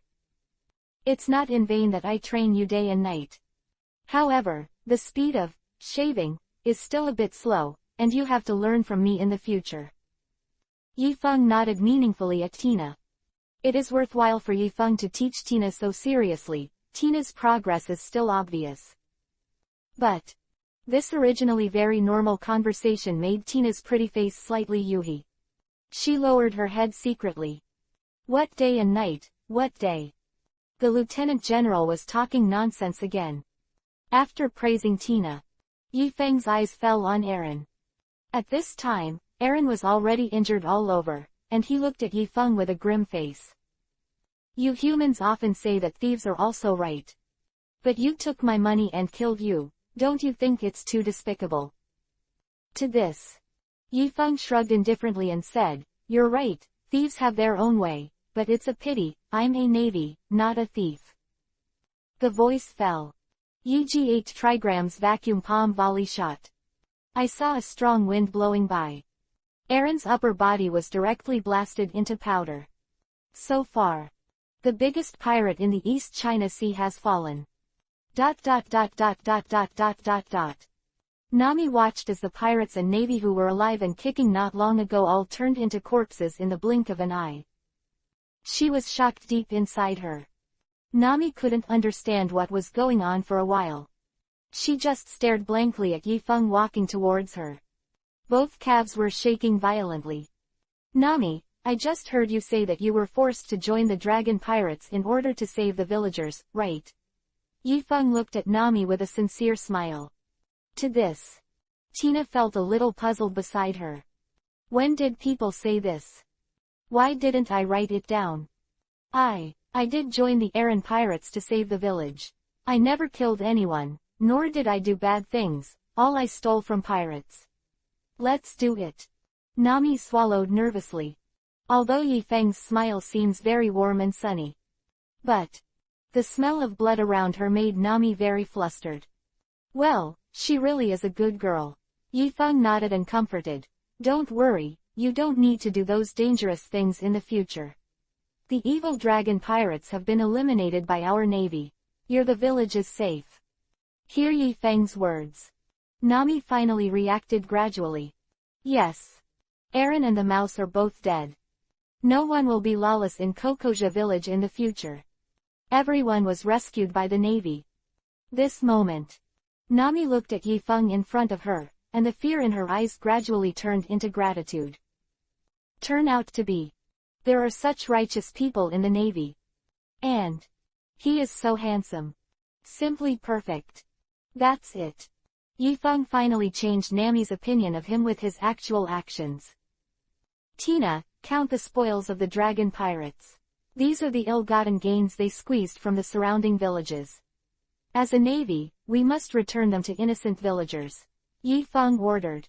Yes. Tina agreed immediately. As expected of his own lieutenant general. Although it usually seems a little out of tune, it has never been ambiguous in these senses.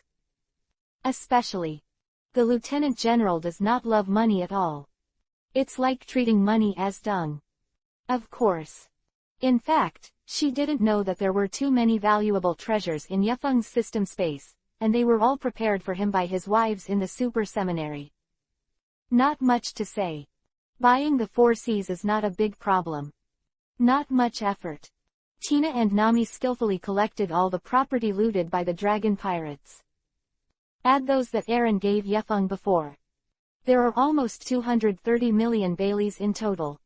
Let's go to Kokoja village together, give the money to the villagers, and let the villagers of Kokoja village transfer it to other villages that have been persecuted by the evil dragon pirates. Then, Yifeng brought Nami and Tina to Kokoja village. After explaining the purpose, the villagers felt that things were too bizarre. When did the navy in the East China Sea become so kind? But after Nami explained the details of Yifeng's execution of Aaron and Colonel Mouse, everyone finally believed in the navy again. Have to say, this behavior of Yifeng gave the navy a very tall image.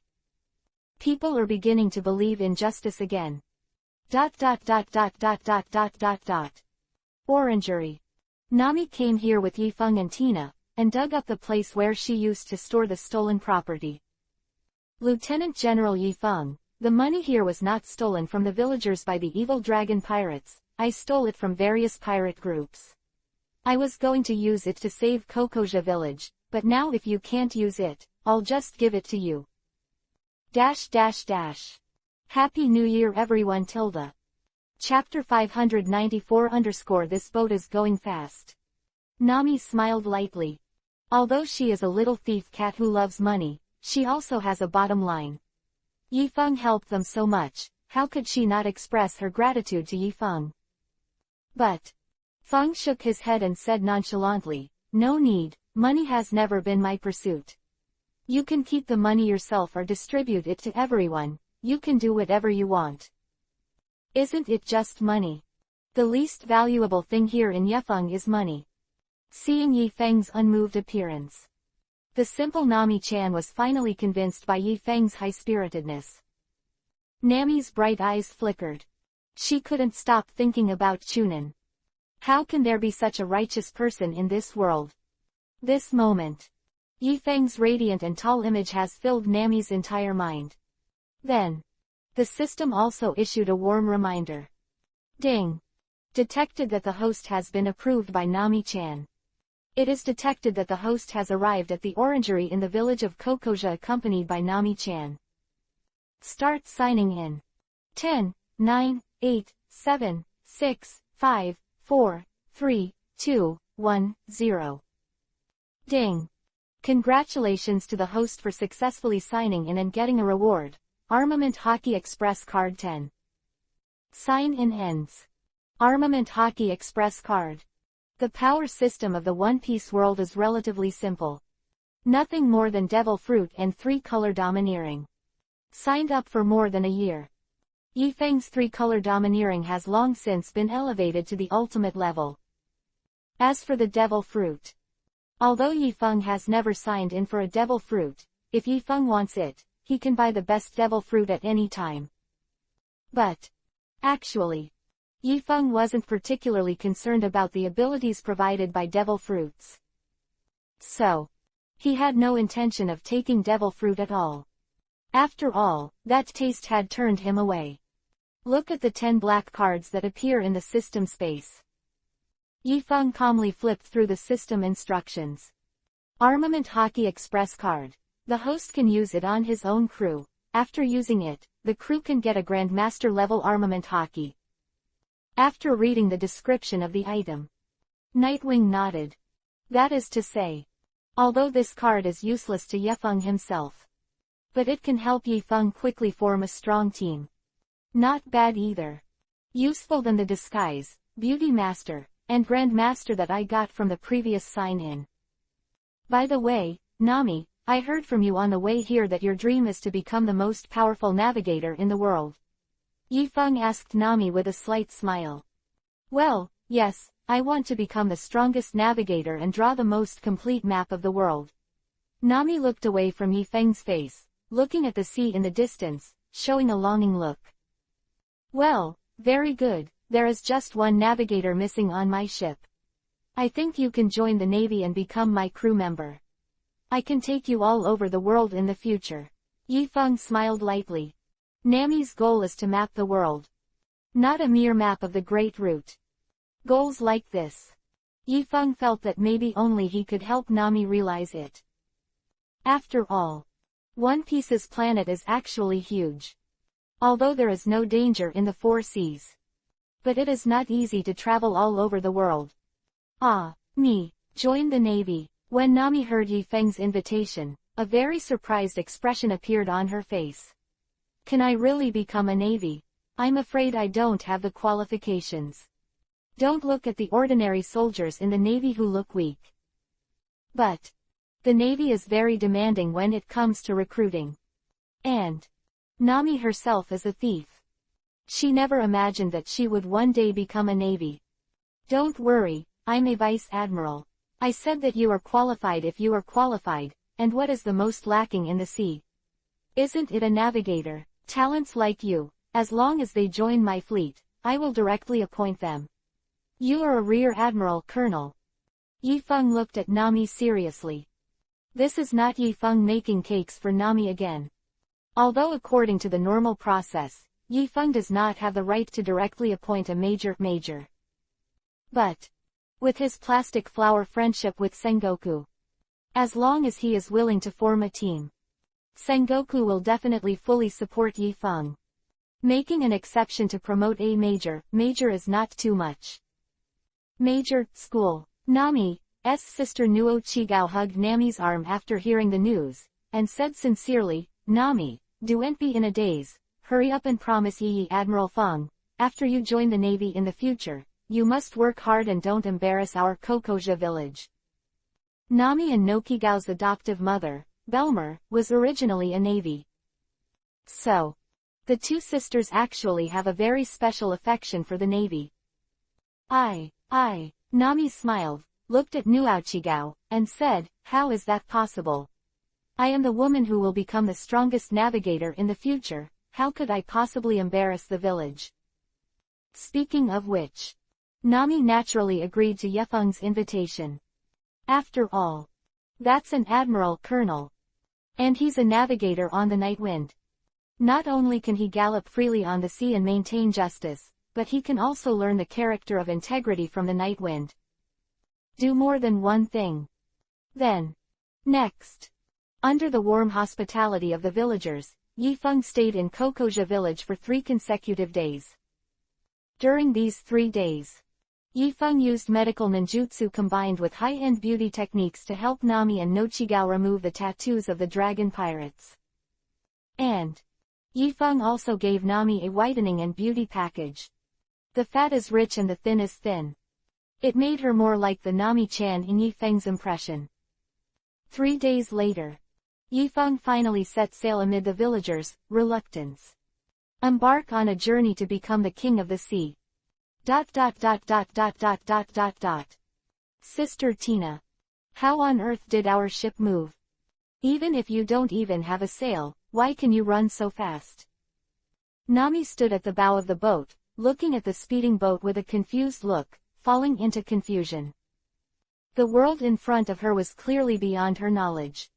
You don't understand that. Because our Lieutenant General is the best at driving. Oh no, he is the best at sailing. He can drive the boat very fast invisibly. Tina thinks this may be the devil fruit ability of Lieutenant General, such as the boat fruit. Tina solemnly took out a pack of cigarettes from her pocket. I picked the longest one, put it in my mouth, rubbed it, lit it, and sucked it up.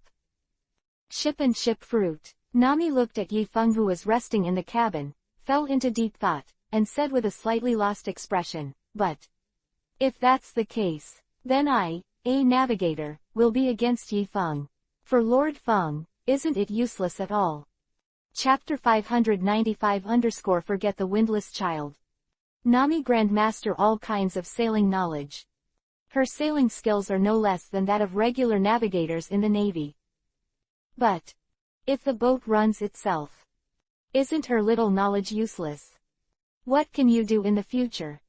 How could this happen? Tina let out a puff of smoke, smiled and said, Lord Yefeng is Zhang Chan after all, we can't let Lord Yefeng sail the boat all the time, right? There will be more people on board in the future.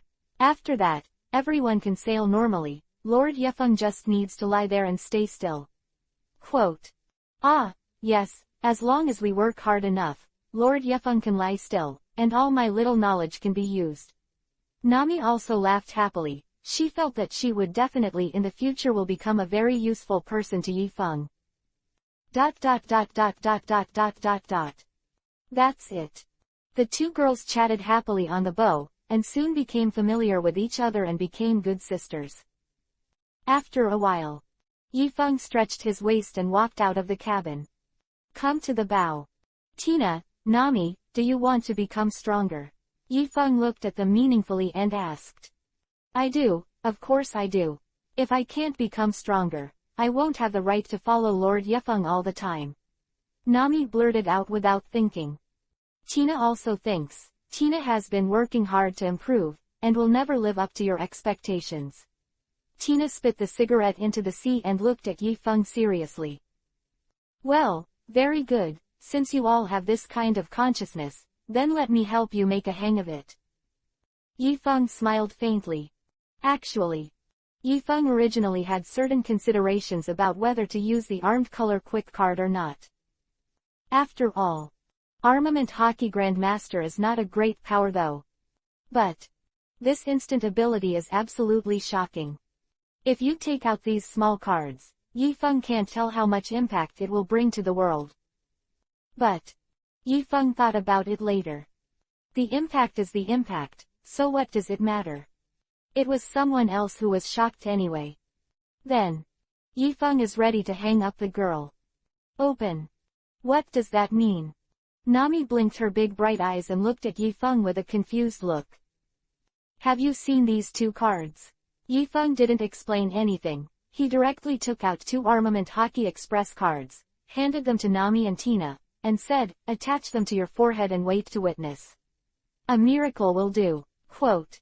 Nami and Tina took the small card from Yifeng's hands in confusion. Looked at each other. Obviously, they had never seen such a card. But, although they were full of confusion, but he still put the card on his forehead very trustingly. Subsequently, the black card became a light. It penetrated into their bodies along their foreheads, turned into a warm air current, flowing around them, as if something indescribable had happened. Subsequently, Tina screamed first. "Ah! Isn't this armament hockey? I actually learned armament hockey." Tina stretched out a finger, and saw the black armament hockey, intertwining and flowing between her fingertips. From the firmness of this armament hockey, her domineering level has even been equal to that of most lieutenants. Armament hockey, what is that? Nami asked with a puzzled face. Armed color is an ability that can improve one's own defense and attack power. It allows ordinary people to have the power to compete with those with devil fruit abilities, and can also capture the bodies of those with natural fruit abilities after elementalization. Very powerful. The more Tina spoke, the more excited she became.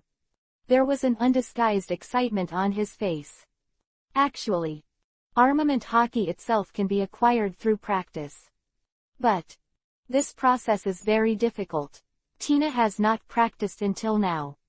And now, Yifeng just gave her a small card. She actually mastered such a solid armament hockey directly. In Tina's view, this can't be called a hang-up at all, it's simply a miracle. Well, about armament hockey, go back to Tina and bring Name to get acquainted with it. Yifeng said, but you have to remember that although your armament hockey is not weak, your physical level is not the same as that of domineering. Matching, you still have to be careful when using it, don't overdraft it too much. Quote. Armament hockey is expendable. After consumption, it needs to be restored through cultivation. Normally, what kind of body level will have what kind of domineering level? But Nami and Tina are on the hook. So, their domineering level exceeds their current physical fitness. So, although domineering is strong, it cannot be overdrawn too much. It is still necessary to strengthen the forging. A few days later, Nightwind's boat came to a small town near the entrance to the Great Route. Rogue Town. There is a very conspicuous triangular archway in the port of Rogue Town. There are various shops on the street behind the archway. Crowded. Very lively.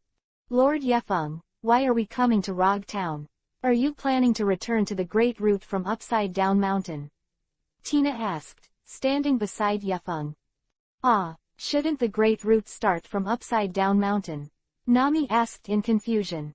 No, we used to go directly across the Windless Belt, which is more convenient. Tina explained casually, but Nami was frightened. No, Windless Belt. Nami swallowed and said, I heard that there are terrifying sea kings everywhere. Where did you all go before? Just use the current boat.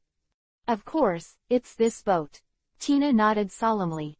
The Navy can indeed pass through the Windless Belt.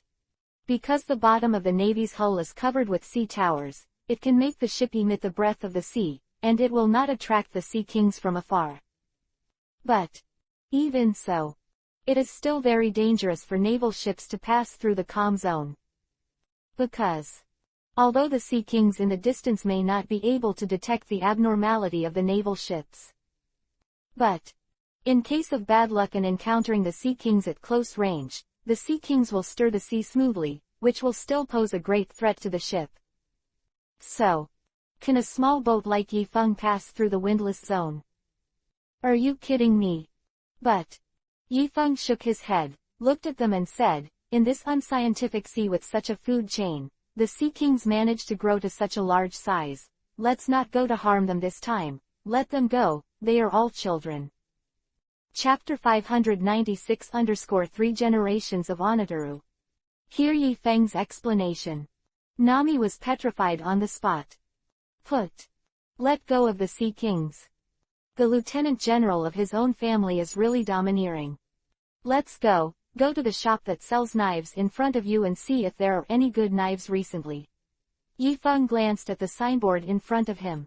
If he remembered correctly, this shop should be bought by Zoro.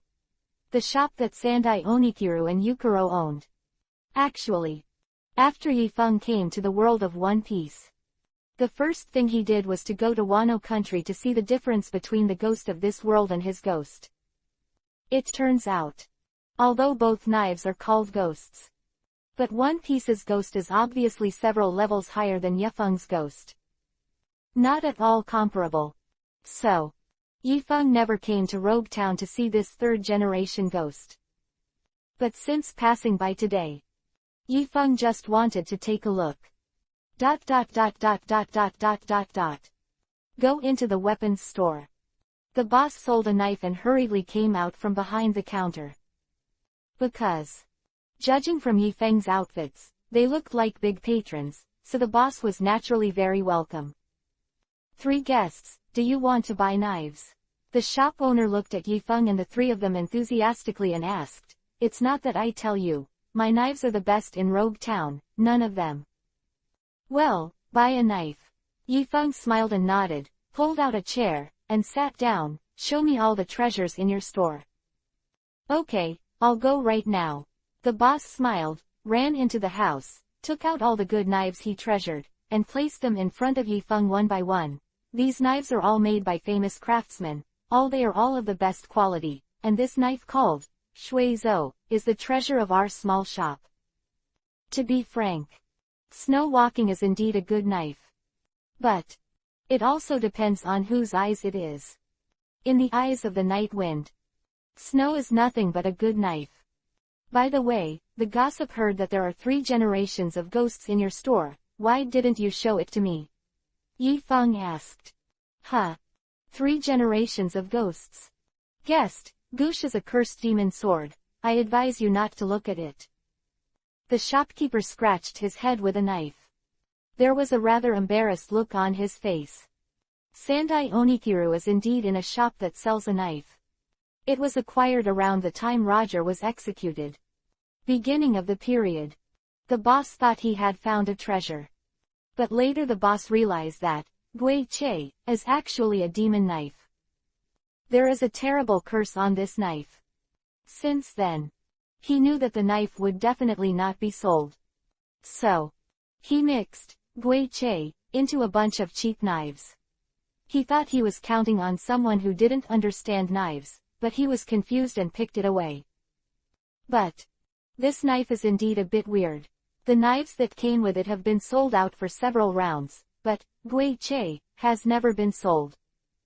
In this context, when someone is interested in Goosh, the boss should be very happy. But selling a knife is not particularly willing to let Yifeng buy Goosh. Since I'm looking for you for Gisheng, I naturally know the details of the ghost. If you want to take it, you can take it. Yifeng smiled lightly. Selling a knife to see Yifeng said that he swears. Then, he bit Kiba, walked to the corner of the store, and brought the 3 generations of ghosts over. Guest, I understand that you may be more curious, but I hope you will consider it carefully. After selling a knife, he finally persuaded Yifeng again. I hope Yifeng doesn't cause trouble for himself. Hee, boss, you are such a weirdo.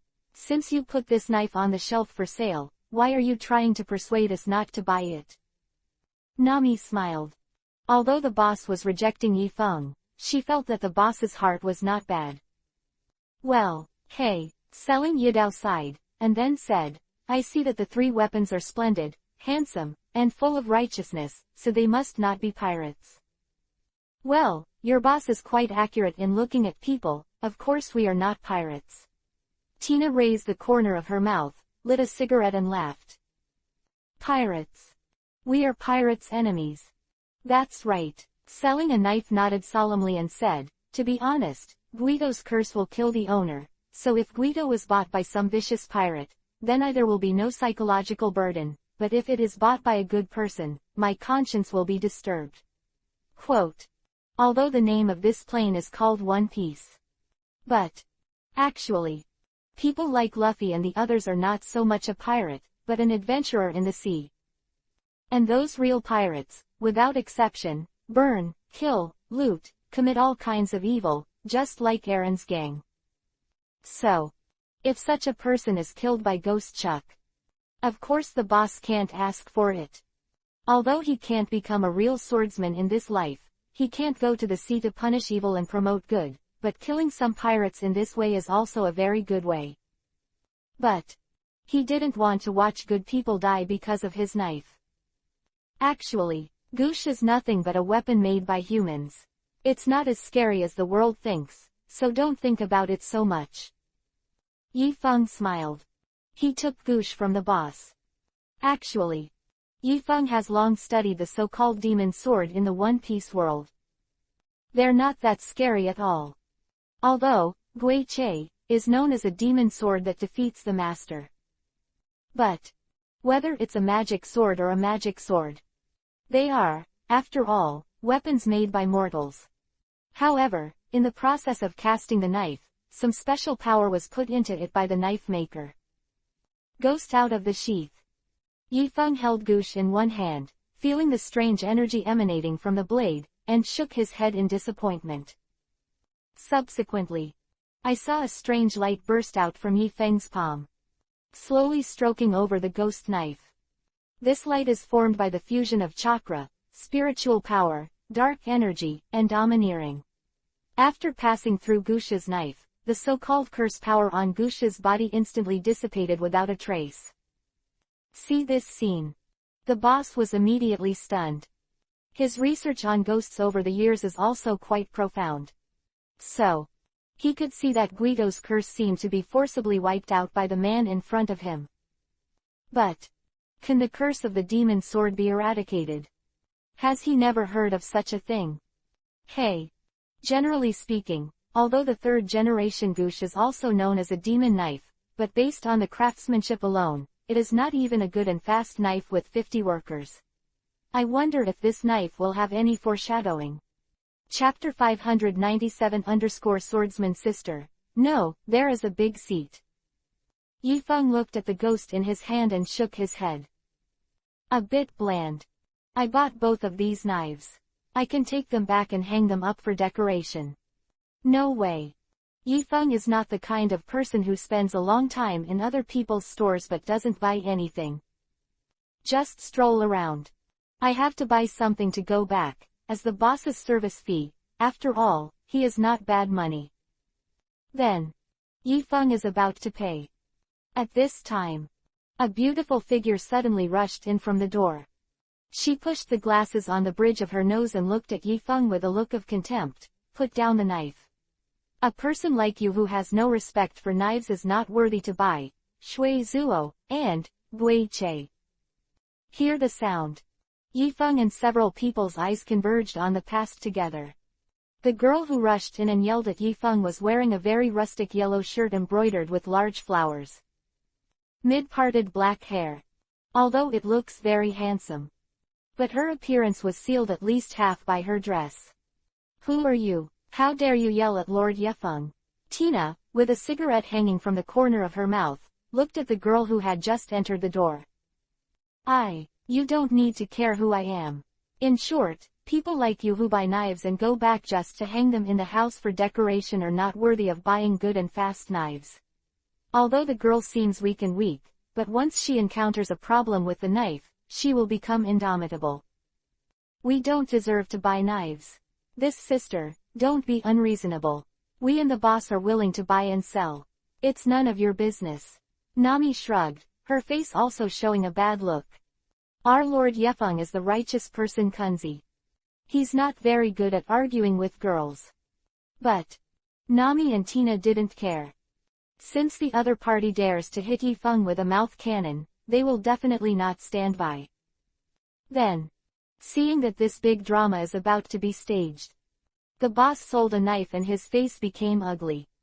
This girl, our price is clearly marked here, and it is openly traded. Since this customer likes it and can pay for it, I naturally want to sell this knife to him, so don't mess around here. Selling a knife sighed. Although he also felt that Yi Feng's purchase of Shui Zuo and Gui Che Bacchus pendants was a bit too much.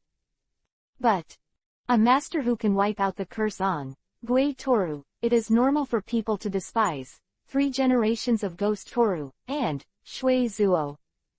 And aside from snow walking, after all, the curse of Gui Che was erased by Yi Feng, and it was impossible to sell a knife and not sell it to others afterwards. To this, although the girl was indignant, she really couldn't say anything. After all, the knife is not hers. Moreover, she is also very unfamiliar with her ability to talk shit, and she may need to exercise in the future. At this time, Yi Feng smiled faintly. His gaze fell on the saber on the girl's waist. It rains at night. It's a famous knife that goes well with girls. So, Sister Swordsman, are you interested in becoming my crew member and going around the Great Route with me? Yi Feng's voice just fell. Nami and Tina's expressions changed. What's going on? Everyone just got to know each other. And people are still mad at Yi Feng as soon as they enter the door. But Yi Feng actually wanted to invite people on board. What kind of trick is this? Do you say? Can't. Actually, Yi Feng had already recognized her identity from the moment she entered the door. Her name is Dusky. In the future, Dusky will become Smoker's subordinate. But at this point in time, Dusky has not officially joined the Navy, so Yi Feng thinks he should be able to win over him. After all, it's a bit of a waste of talent for Dusky to follow Smog. The Great Route. Dusky raised her brows sharply after hearing these 4 words. Disgust appeared on his face. Stinky pirates. Don't be arrogant. I came to Rogue Town this time to sign up for the Navy. When I become a Navy, I will definitely catch you with my own hands. Usually, pirates are the only ones who dare to venture on the Great Route. And Dusky hates pirates very much. So, when she learned the swordsmanship and learned that the naval branch in Rogue Town was recruiting, she immediately came here and wanted to be recruited to become a Navy. Are you going to enlist in the Navy? After Nami and Tina heard Dusky's wish and rhetoric, weird smiles appeared on both faces. That means, as if to say, there is no drama, this sister will definitely join our big family in the future. ... Even though Yi Feng had plans to accept Dusky. But he felt that now might not be the time. After all, Dusky was full of misunderstandings about him. When a woman misunderstands a man, the more you explain, the more troublesome it will be. So, the best way is to wait for her to calm down first. Anyway, Dusky's goal is to become a Navy. By the time, didn't Yi Feng transfer Dusky with a random order? No trouble at all. That's the scary thing about permission dogs. ... Leave the weapon shop. Yi Feng took the girls to the snack street in Rogue Town to experience the local customs. Don't look at Rogue Town, it's just a small town. But the birthplace and execution place of One Piece Gul D. Roger. Again near the entrance to the Great Route. So, the flow of people in this so-called town of beginnings and ends is very complicated. Heard a lot of legends about Roger and One Piece along the way. Lieutenant General, is there really a One Piece at the end of the Great Route? What kind of treasure did Roger find there? Nami sat beside Yi Feng, blinking her big eyes, looking curiously on her face. Nightwind asked. Although the pirates in the East China Sea are very weak. But as long as pirates are not curious about One Piece. In fact, even people who are not pirates are full of curiosity about One Piece. After all, it is certainly not an ordinary treasure that can make a pirate king speak out in public before his death.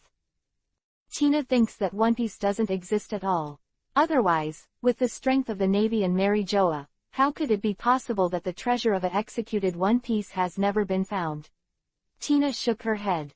Although Roger has a very magical legend in the sea, he is the absolute king of pirates. But Tina, who is a Navy, has always believed that since Roger died in the hands of the Navy, it proves that the Navy is stronger than the pirates. So, how can the Navy not find where the pirates can find it? Unless Roger is lying. Chapter 598 One Piece _ Yifeng smiled nonchalantly and said, "Actually, the greatest treasure in this world is not the treasure itself, but the adventures you have experienced along the way and the bonds between your partners, so maybe that's what Roger said in the so-called The Treasure Found by Ralph Drew." Yifeng had traveled the entire Great Route long ago. But he didn't find the rumored Ralph Drew, let alone the so-called One Piece. So, at that time, Yifeng suddenly thought of a question. Perhaps the Ralph Drew in Roger's mouth is not the final island at all. The treasures left there may just be some life insights. Just like when Roger opened the treasure box, he found that there was actually only a note inside, which was what Yifeng had just said. The greatest treasure is not the treasure itself, but the adventures we all have along the way and the bond between our partners. So, the entire Roger pirates who found One Piece after countless hardships and life and death, only laughed when they saw the treasure that Joey Boyle left there. Because they've got a bond, they've become a whole, and they've become One Piece. This is the most precious treasure of this plane of One Piece. After listening to Yifeng's explanation, Tina and Nami had meaningful expressions on their faces. In Nami's view, man who makes her yearn infinitely. He has such a deep understanding of One Piece, which is really admirable. And in Tina's view, when did Lord Yefeng become so serious? And this be in Pua. But have to admit, Yifeng's inference is quite reasonable. After the Roger pirates arrived at Ralph Drew, the cohesion of the entire pirates became unprecedented. So, they finally became kings of this sea. Also for this reason, Roger would only say before his death that only by finding Ralph Drew and finding the treasure he left there can he be eligible to become the next One Piece. Because those who have not experienced those adventures cannot gain bonds with their companions. And people without fetters are doomed to find Ralph Drew. Of course, all this is just a guess of Yifeng. What is the secret of this plane, and what is One Piece, Yifeng does not know. Although Yifeng has the power to blow up this planet with one punch. But a lot of details cannot be checked out with power alone. And the key is, Yifeng wasn't particularly interested in One Piece's secrets either. After all, for the Night Wind, the secret of his system is the biggest secret.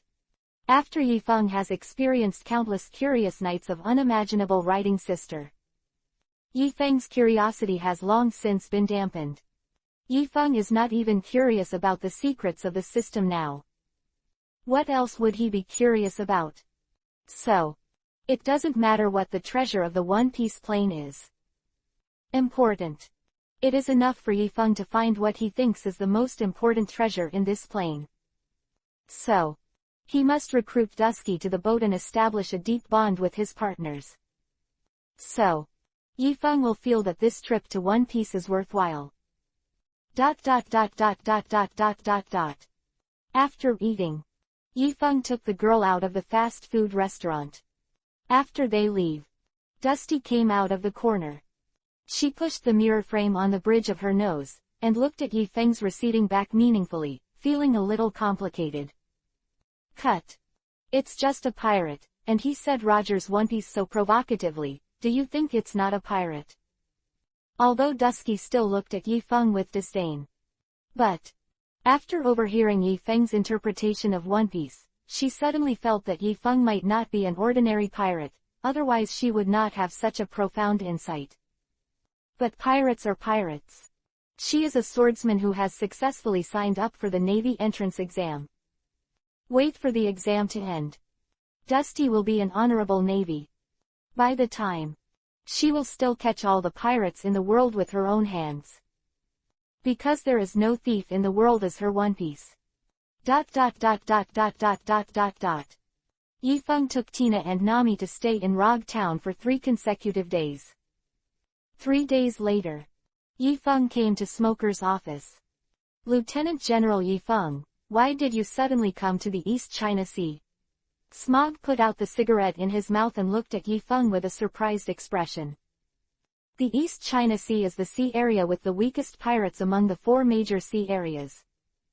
So, it is enough to have a group of naval captains to manage in the East China Sea. Lieutenant generals like Yi Feng, who are still the generals, rarely come to visit the East China Sea, because there is no need for it. If the lieutenant generals have this skill, might as well go to the New World to catch some pirates. Well, I also came with a mission, so it's not convenient to go into details. Yi Feng sat lazily on Smoker's seat, crossed his legs, and said slowly, by the way, I've been patrolling recently.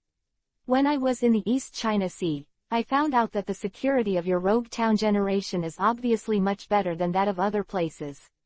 It seems that you, the Admiral of the Navy, have made a lot of credit. I will definitely help you to say something nice in front of Sengoku when you go back. Quote. Although Yi Feng has no friendship with Smog. But Yi Feng is going to snatch someone from Smoker after all. So, first of all compliment others, promise a little benefit, it should be. Whether the benefits can be realized, that depends on fate.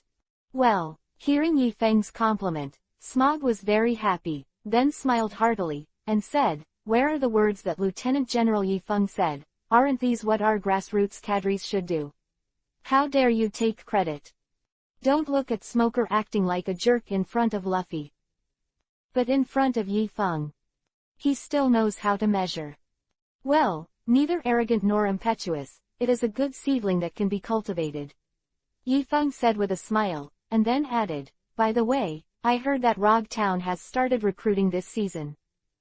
Well, yes, the first batch was just screened last night, and the notification hasn't been issued yet. Smog looked at Yi Feng a little strangely. He didn't seem to understand how a Lieutenant General, Tang Yefeng, would suddenly ask about the conscription in Rogue Town. That's it, then you bring me the list of this issue and show it to me. Yi Feng looked at Smog nonchalantly and said, I'll pick and see if there are any good seedlings, and you too, I know that the Navy headquarters is also short of people right now. Quote. Chapter 599 _ This man belongs to me. Although Yi Feng's eyes were very dull. Don't have any bad thoughts. But Smoker suddenly had a feeling of being missed.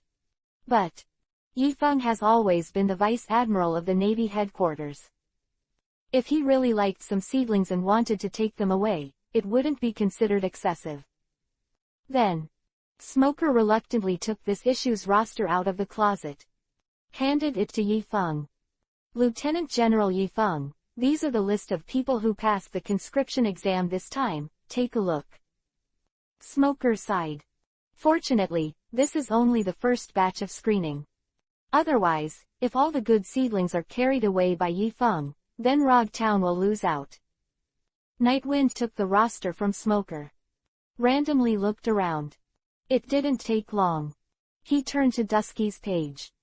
Dasky, the comprehensive assessment is B, and the swordsmanship is A. It really is a talent. Yi Feng put the roster back on the table, looked at Smog, and said, it's her, let her join my fleet, become my subordinates. Hear Yi Feng's decision. Smog looked at Yi Feng with some puzzlement. Yes. Dasky's performance in this conscription has been considered relatively good. But the comprehensive assessment is B level, and the swordsmanship is A level.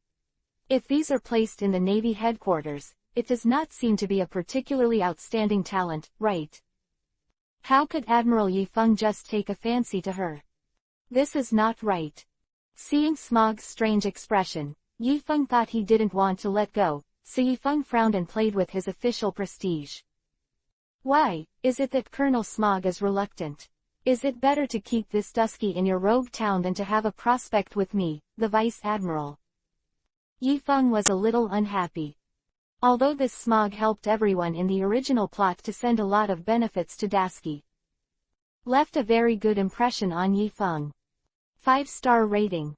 But Yifeng always felt that Dusky was too subservient to follow Smog. Still better than him. Ah, this. Smog shook his head and said, that's not. I just didn't expect Yifeng to see her in the sight. Although Smoker in the original plot has a good relationship with Dusky. But now Dasiki's appearance is still in a state of being sealed. And the current Dusky and Smoog have not dealt much with each other. It's not a big problem for Smokey that Yifeng wants to take Dusky. After all, in this assessment, there are still several better players than Dasichi.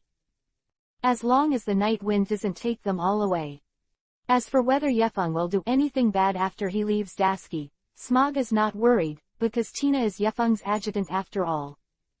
Smoker and Tina are old friends.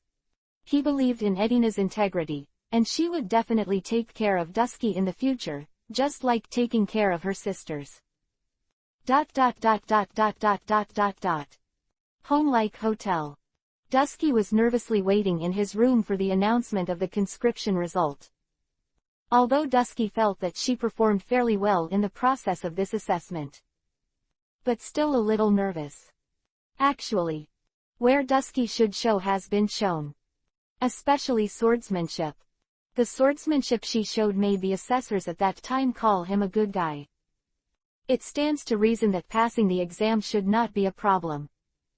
But due to her personality, Dusky is not so confident, so the waiting process is still a bit tangled.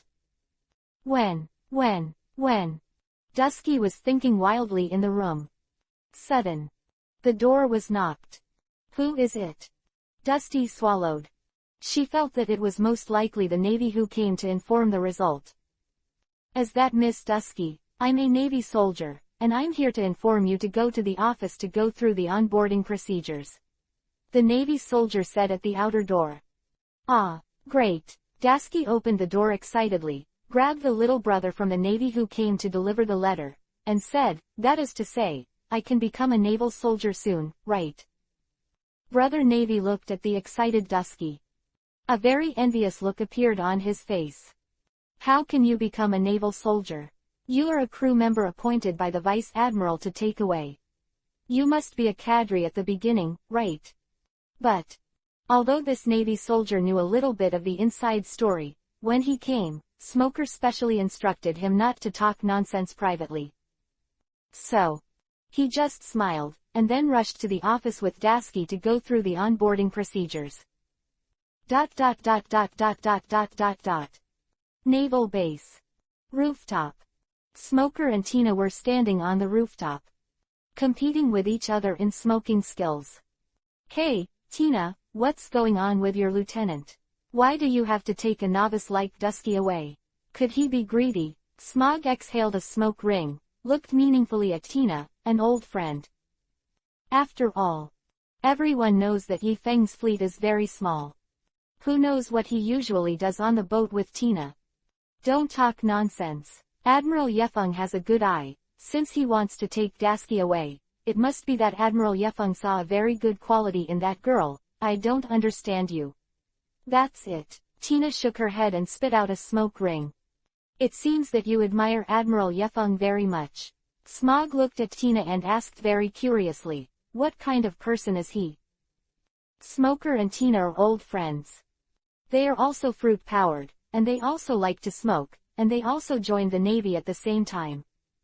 So, although the two of them don't see each other several times a year, their relationship is relatively close.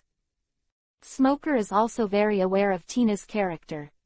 He had never seen Tina with that kind of light in her eyes when she talked about a man. Worship is inevitable, because he is Yifeng Lieutenant General. Tina smiled lightly and didn't explain much, but her longing for Yifeng had long been revealed. Fine. Night Wind is not blue dye. He won't hurt Tina. Nor would he say something like, vision is the furthest distance from understanding. But be honest. Tina was not particularly reluctant when Yifeng asked him to serve as an adjutant at first. At that time, she felt that the Night Wind was probably playing her mind. After all, she is also considered to be a military flower in the Navy. But after a few months of running in exchanges, Tina found that she had completely misunderstood Yifeng. Yifeng is a very honest person. He never asked Tina to do anything excessive by virtue of the gap in position. And Yifeng also trained Tina in a targeted manner. Let Tina get a very significant improvement in a short period of time. Especially the 6 poses of the Navy. Navy 6. Chapter 600 Lord Yifeng, Can People Refuse? So, based on experience, Tina felt that Yifeng must have seen some kind of potential in Dusky, so he insisted on taking Dusky as a crew member and training her. If this idea is known to Yifeng, Yifeng will definitely be very moved to hold Tina's tender hands and tell her excitedly, "You still know me best." ... It didn't take long. The confused Dusky finally signed a lot of contracts in a confused way, went through the entry procedures, and came to Smoker's office. Dusky was still struggling with how to use the opening remarks to greet Colonel Smog. But when she pushed open the door, seeing Yifeng sitting on Smoker's seat with his legs resting on the desk, Dusky's expression changed instantly. "Damn it. This is the office of the naval base. What are you trying to do here?" Dusky looked at Yifeng sharply. A swordsman's unique edge was revealed. In Dusky's view, pirates are too lawless now, aren't they? How dare you come to the naval base to make trouble in broad daylight? And he also robbed the seat of Colonel Smog. Simply daring. "Oh, you're here." Yifeng put his legs down, looked at Dusky and said, "I'm here to officially inform you that from now on, you're my crew member, and you're planning to go through the process. Or should I go directly to the boat with me?" "Humph. Daring pirates. I'm a Navy now, how could I be your crew member? It's just wishful thinking." Dusky saw that Yifeng Thief was not dead. Even at this time, this place is still talking about letting her join his pirate group. Just kidding. Even if the mountains have no tombs, the rivers are exhausted, the winter thunder is shaking, the summer is raining and snowing, and the heaven and the earth are in harmony, she will not go to Yifeng as a crew member. Just so determined. Then, Dusky pulled out Xiaoyi Xiu. A slash attacked Yifeng. Although the momentum is not too strong, but the posture is still very beautiful, it is very worthwhile to cultivate.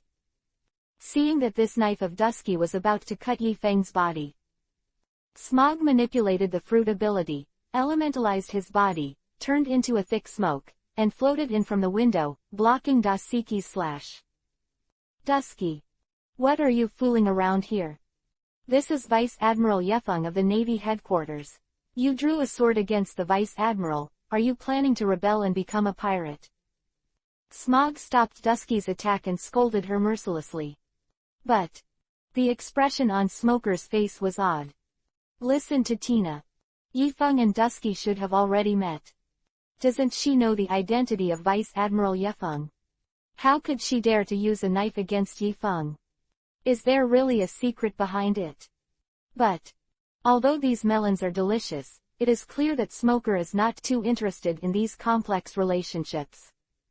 What, Yifeng, Lieutenant General. After Dusky heard Smog's reprimand, many question marks suddenly appeared in his mind.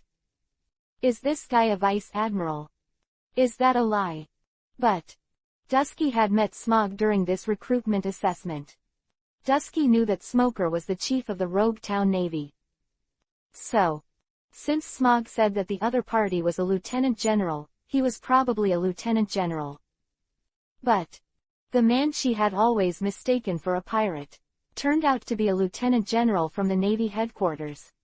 This is too exaggerated, right? The man looked like he was in his early 20s. It shouldn't be much bigger than her. How can I become a lieutenant general? Thought here. Dusky sucked in a sharp breath. I couldn't help shivering. Start brainstorming. I actually attacked the Vice Admiral. It's over. Am I not wanted by the Navy headquarters? No, with my strength, I should have been caught on the spot, I don't need to be wanted. Just when Dusky was madly brainstorming, Yifeng had already stood up and walked in front of Dasichi. Sister swordsman, to tell the truth, it was your respect for the sword that moved me, and there happened to be another swordsman missing on my ship, so are you willing to board the ship and become my crew member? I can promote you without exception. School. Quote. Hear Yifeng's words. Smoker almost choked on his back with a puff of smoke. What the hell? Just get on your boat. Entry is the junior school. Do you know how much effort I had to waste to become a major college? Is this world really so unfair? But if he knew that Yifeng was a beginner and a lieutenant general, he probably wouldn't be so unbalanced. Less major school. There were more and more question marks in Dusky's mind. To the end, she could only look at Yifeng with a confused expression. She couldn't understand what had happened to her at all. Although Dusky's ambition is to become a Navy officer colonel. But Dasichi is very clear about his own strength. How can she be qualified to be a major school now? Isn't this a mess? So, something weird must be tricky. This night wind will. Could it be the idea of wanting to hit her body? Thought here. Dusky glanced at Yifeng alertly, then looked at Tina and Nami who were following Yifeng, and then took a deep breath.